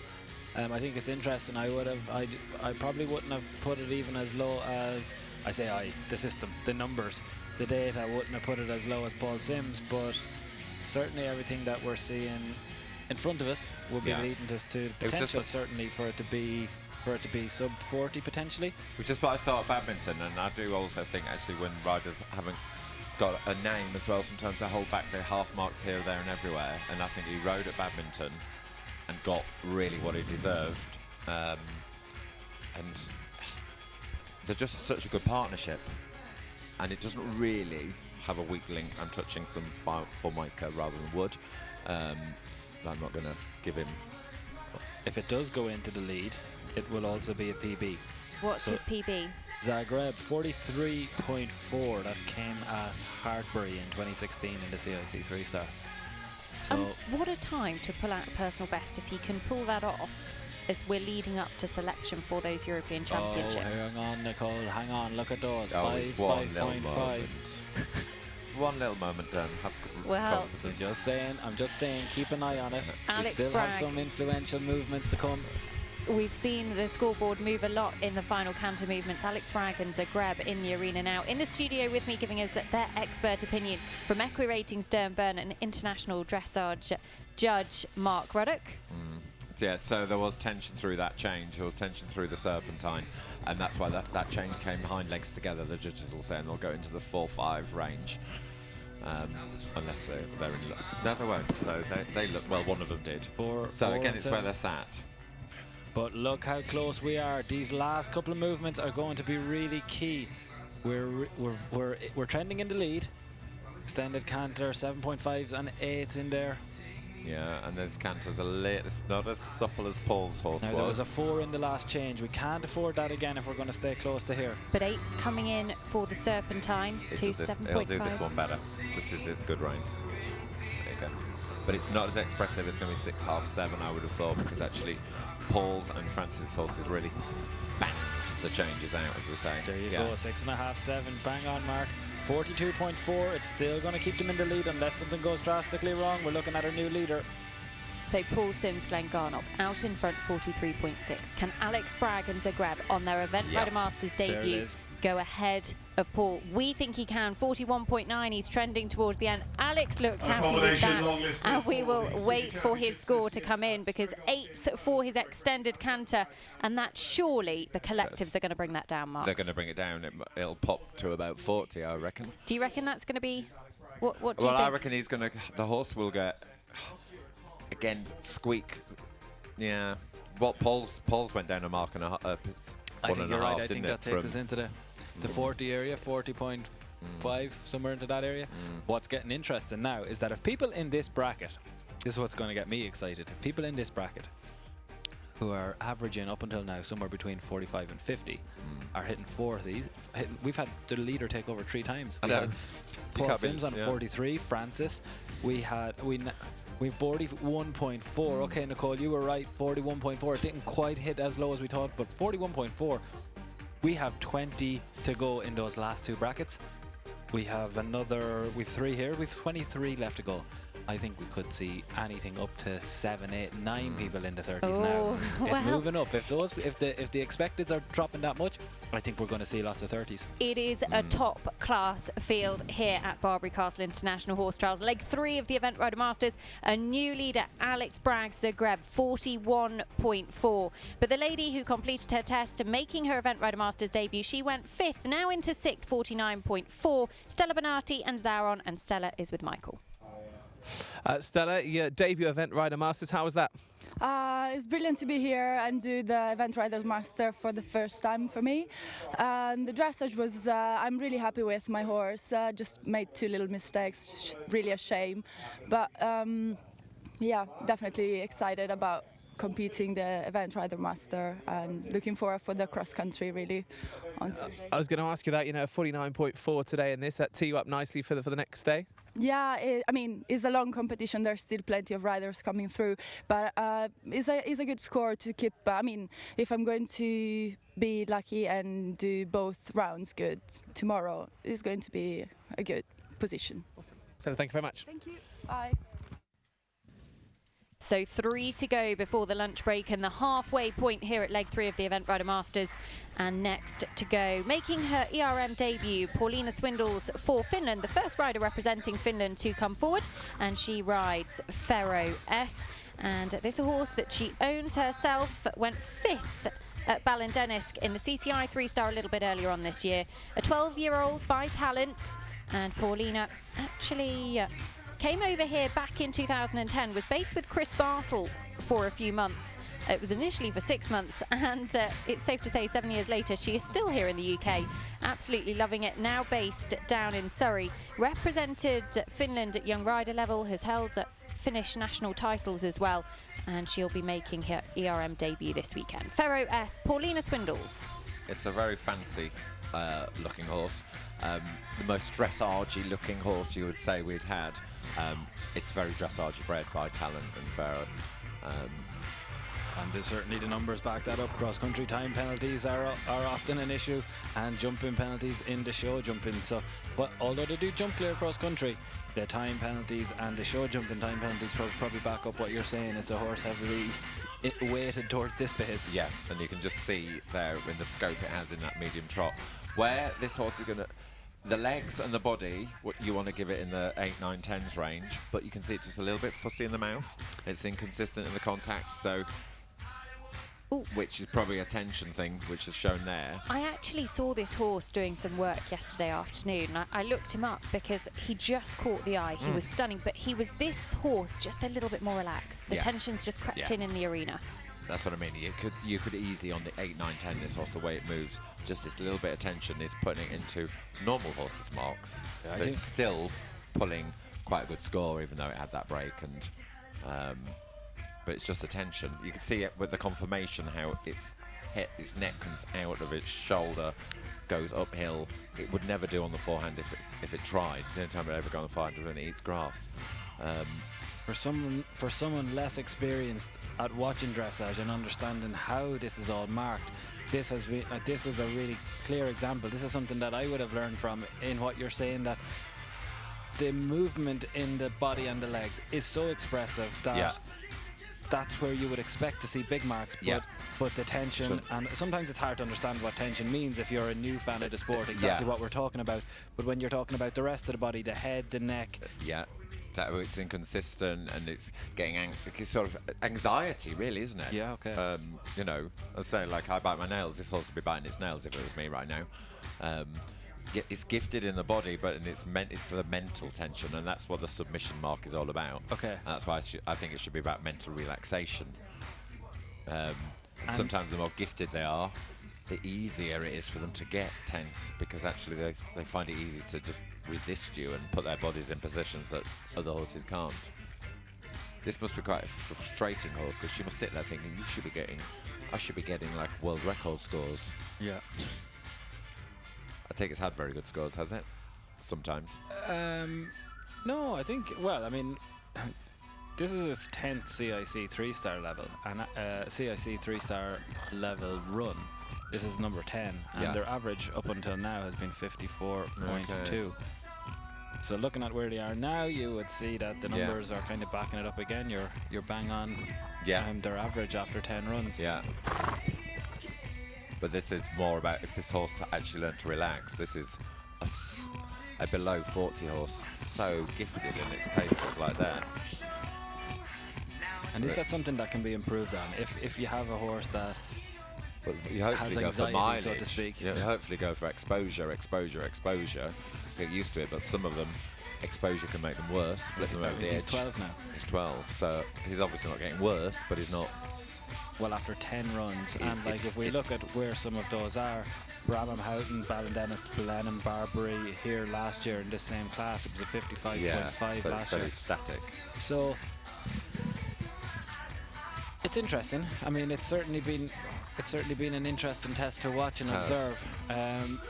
And I think it's probably, we need to be fair to Paulina as well. Being fair, it's probably a little bit higher than they've been delivering recently. So 48.2 at Bramham, 48.8 at Houghton, 47.4 at Ballindennis, and even lower again at Blenheim. So she'll be disappointed to not be sub 4, to not be sub 50, because she has been there before. Yeah, and I can see why. I mean, it's lovely. It would be like your take-home horse to be a dressage horse. So the first rider to represent Finland in Event Rider Masters leg, Paulina Swindles and Ferro S, just finishing their test, looking to be early 50s. So they're not going to challenge our leader Alex Bragg and Zagreb on 41.4, but still a pretty solid test for Paulina. We'll get a score for her as soon as we come in. But Mark, I think it's safe to say tension crept in. It affected the marks, but there is the potential to produce an incredible score.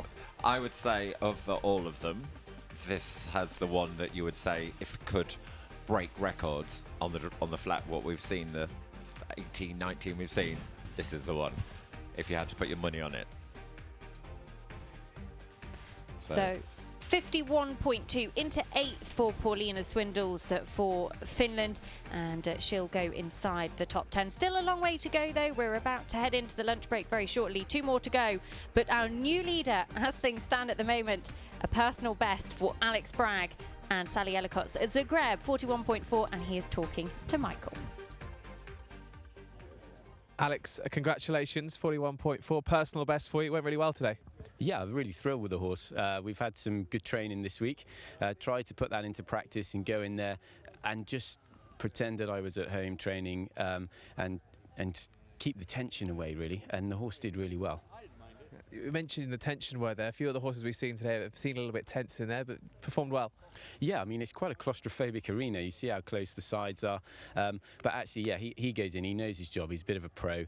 Got a little bit nervous in the second walk coming towards the pirouette. I think he anticipated the canter, but we held it together.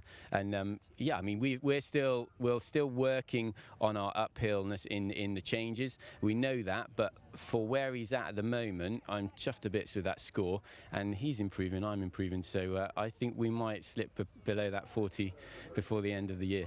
Fingers crossed for you on that one. We're coming up to about halfway through the combinations today. Top of the leaderboard, not a bad place to be. Yeah, because it's always a good place to be. Hopefully I can stay close to that. He's a great jumper.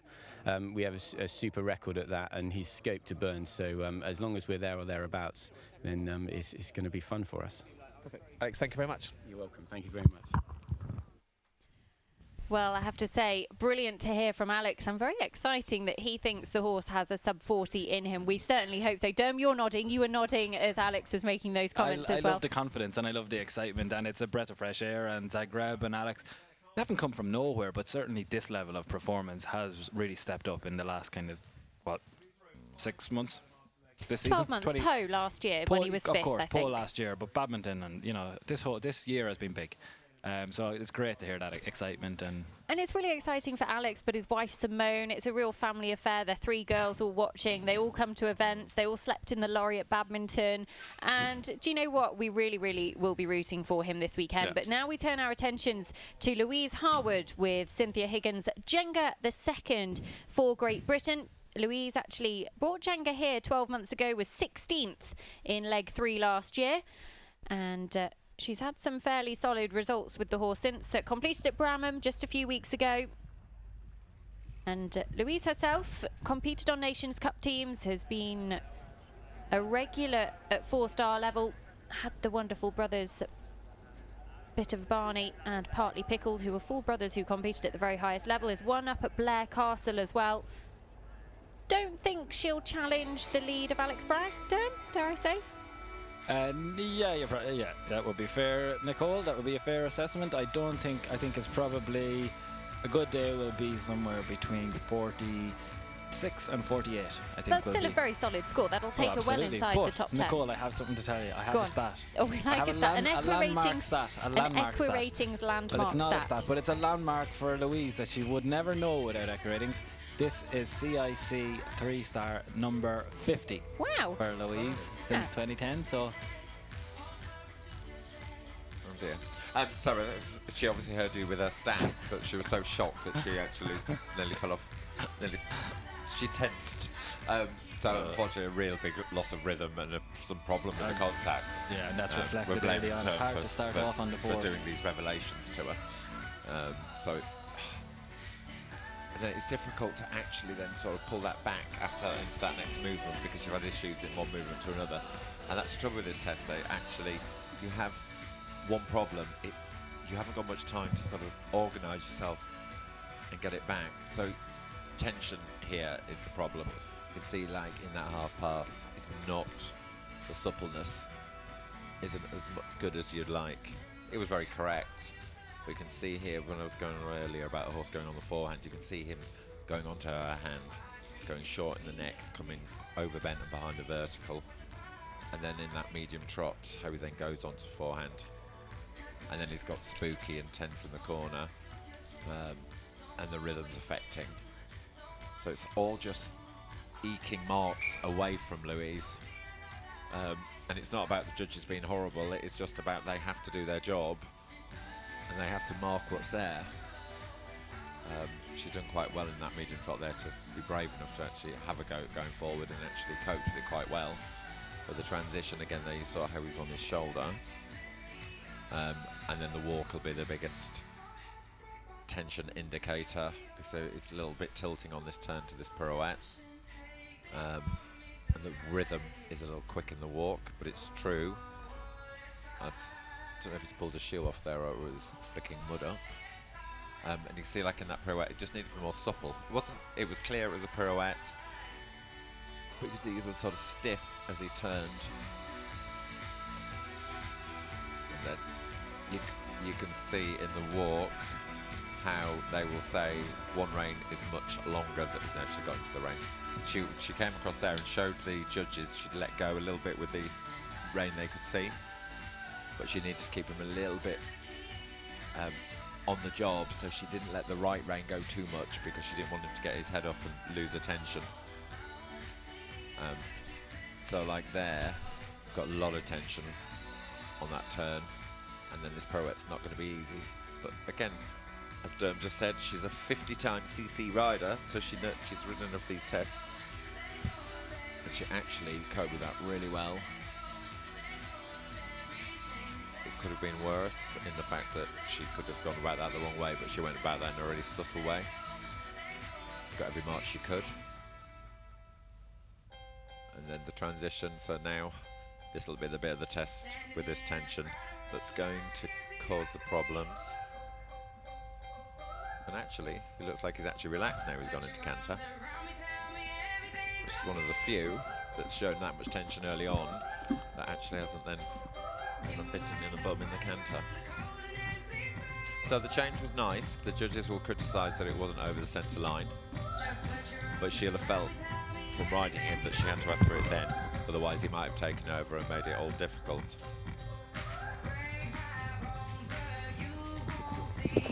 I do think in this test, if they went into a medium or extended canter as they went into the canter, and that was their first movement, it would help the horses. Then they do the serpentine. Just help them relax. Yeah, but I suppose that's what wishful horrible thinking, test Mark. riding, horrible Wishful test writing people.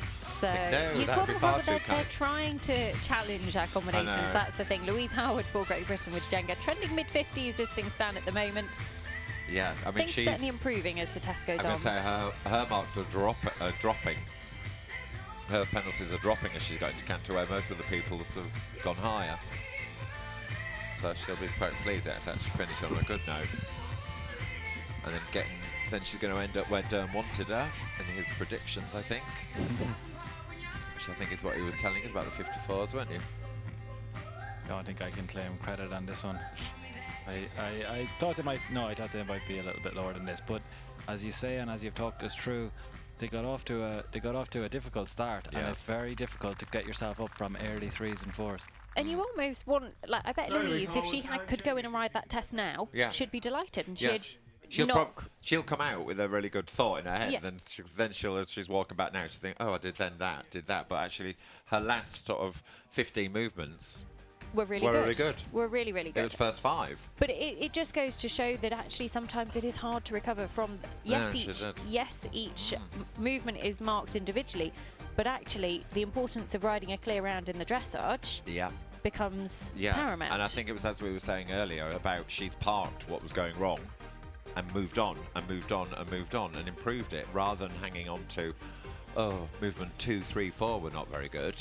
She actually just binned it. So 54.3 into 10th for Louise Harwood and Jenga, but Michael is out there soaking up all of the atmosphere. Yeah, as you mentioned there, it's a wonderful atmosphere. I've got Paulina with me now. A 51.2. How was that for you? Not brilliant. I was hoping to be more like 40s, but it is what it is. And a bit of a tension like in the horse, and obviously I was a bit tense because this is a big thing for me to be chosen to do this. And how are you enjoying it? You know, so it's a big moment for you to be chosen to be here. How are you enjoying the event, Rider Masters? Yes, yeah, definitely. And I enjoy the music you chose for me. Yeah. Awesome. Obviously, moving into the rest of the competition, you know, we've got the cross country and the jumping tomorrow. Are you looking forward to that? Yeah, definitely. I don't think it's going to be a dressage competition, and yeah, it's all good fun. How do those suit your horse tomorrow? Last year he went really well, so I think, like I said to you previously, that he likes to gallop off with me, so I think the hills are good for him to slow him down a bit. Perfect. Pauline, thank you very much and best luck tomorrow. All right, cheers. So one more combination to go before the lunch break, the halfway point, and it is the sole representative for Ireland, one of 11 nations represented here in leg 3, and it is Austin O'Connor with Kilpatrick Knight for owner Wendy Foster. Austin so experienced, and this is a horse that was actually 14th in the Event Rider Masters class here 12 months ago, and Austin has competed at Olympic level back in 2000 in Sydney and of course Beijing in 2008, was top 25 on both Olympic appearances, just missed out on representing Ireland in Rio last year, but he's been based over here in the UK for many years now. In fact, moved over in his junior young rider days back in the mid 1990s. Recently married, and Durham, I think we will let you talk about your compatriot. Thank Team you. Ireland, how are we going to look for this test? I'm expecting somewhere in the low 20s. Low 20s, maybe breaking into the teens? Okay, no, I'm really wishing him luck. Really, everyone has their little favourites, and this is our only Irish representative, so I'm firmly going to be flying this flag. They've started reasonably well, but they have been as low, Nicole, as 42.2. That's what they're going to have to beat for a personal best. They haven't yet broken below 40. But certainly Kilpatrick Knight can be a very expressive mover. Yeah, very expressive. Yes, you see, you're learning for all this dressage done. Again, very like the ones that were our leaders. That sounds like our leaders. Sounds like I'm an alien. Very uphill, very elastic, very expressive, nice energy, and it's on that. It's getting the energy to the right level that the energy works for you, not against you. You know, and that's when it bubbles over. But, you know, he's pulling out, being brave, being bold. And I remember this horse last year. This horse allows Austin to be competitive. Yeah. And Austin is competitive. Absolutely, and one to mention, because that's good. tension is one that we've talked about all the way through. They've actually 13 CIC 3-stars already on their record. So there's only about 6 or 7 horses in the field who've been at this level more often than Kilpatrick Knight. Yeah. So there shouldn't be, even though every horse reacts differently, it doesn't necessarily mean the more times they've been here, the less tends to No, get. it But doesn't. he does have experience. Yeah, and so does Austin. So that's what you're saying. And Austin, I feel, today is getting the signs from the horse probably in the warm-up. I can ride you, I can go for this, because he's gone for every mark so far. The walk looks quite nice. The pirouette could have been a little bit more against, there's a little bit against hand on the turn. The horse looks like it's going to have a good walk from what the collected walk was like. And with a lot of walking in the test, it's important, but I need you to tell us, as soon as you get into that canter movement, give us the indication, will the changes be okay? Because that's all I need to know. If we get those changes, currently on 44, with good changes, Mark, we could catch them. We could put Ireland into the lead at the halfway point in dressage. How amazing would that be? You've got a dressage rider that's just cracked top. Yeah, Judy is a star in the world. Judy is a star. But I mean, and actually, being honest, and I should mention this while I have the opportunity, our eventers in the first phase are now really competitive. You saw Cooley Rocks Drift and John D. Evans at badminton, you know, going up there and challenging Ingrid. Right, I'm predicting not. They're going to be trouble with the change. No trouble with the change. Some trouble with the change. Some trouble with the change. Oh, you're a nightmare for me. 42.9. He's hoping that for like the contradiction of the curse of the commentator, that if you say he'll have trouble, he won't. No, we have. Mark has been spot on everything he's told us so far, but 42.5. It was hind legs were together. Okay, that's going to be 405. 42. If the judges have seen the same as Mark, he's right. No, they didn't. 6.5. We're still close. One did. What's his personal best again, Dan? 42.2. That came at Campfire in 2015, so it'd be a very big moment if we can get below 42.2, but even bigger again if we can get below 41.4. It's like the Pharaoh horse we were talking about, how uphill, and it looks like a dressage horse. Even though it's Irish as well, even Irish bred, is it? He is. He's by Master Imp. Yeah.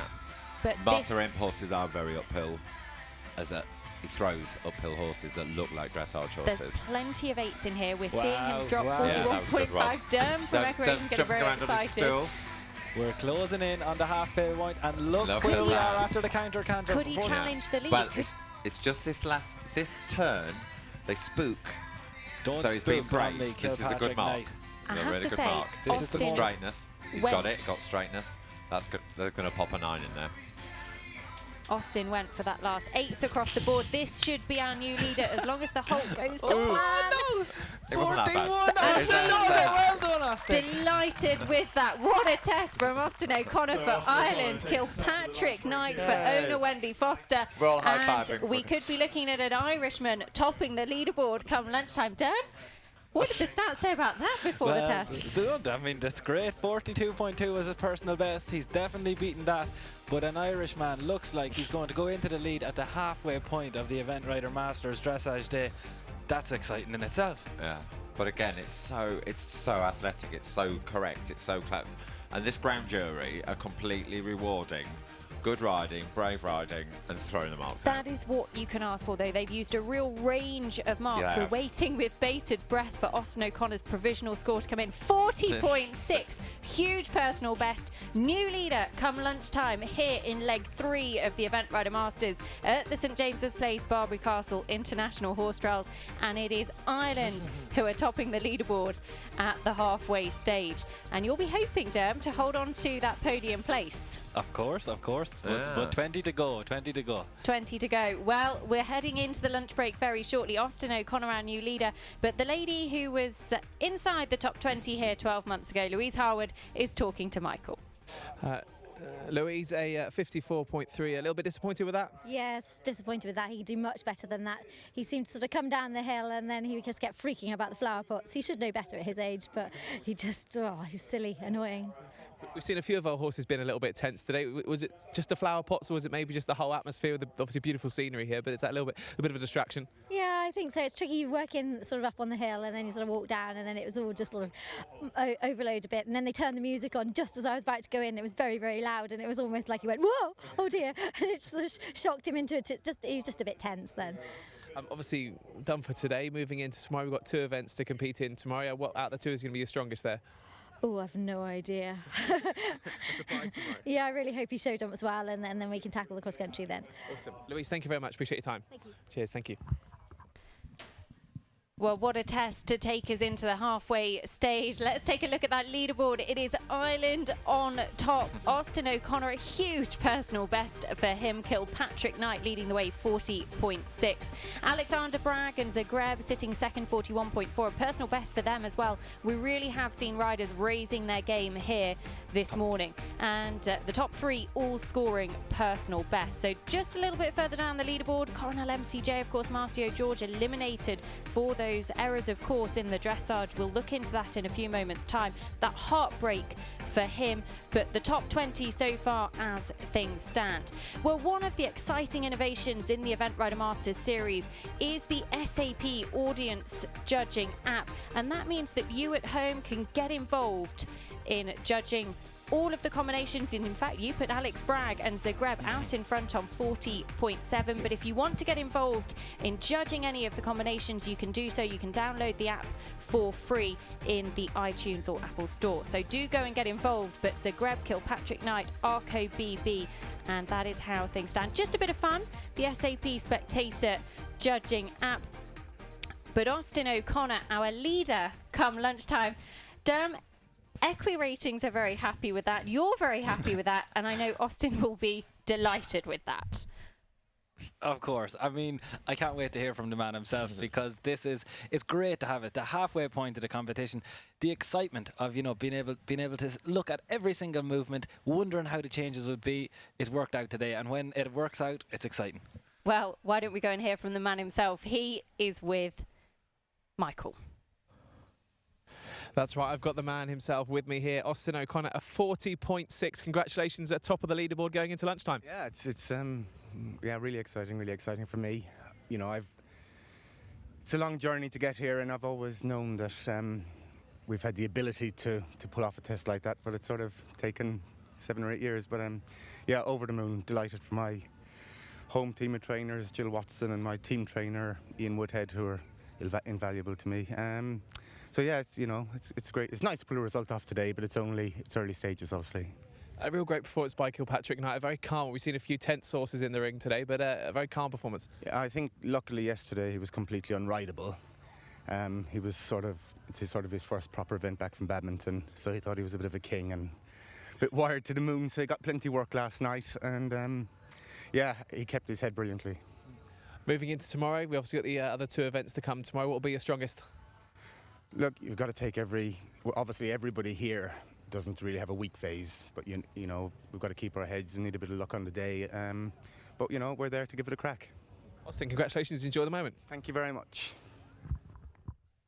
Well, it is safe to say Austin O'Connor leading come lunchtime for Team Ireland, but this morning's competition has not been without drama. The heartbreak for our second place in the series, Marcio George for Brazil. Coronel MCJ eliminated in the dressage right at the end of his test for 3 errors, of course. We're going to have a look at the replay of the test and we'll hear Marcio's thoughts. He was very, very good to talk to us immediately after the elimination. Mark, we were very confused at the end of his test because we knew there'd been some problems, but just talk us through here, because heartbreak for him.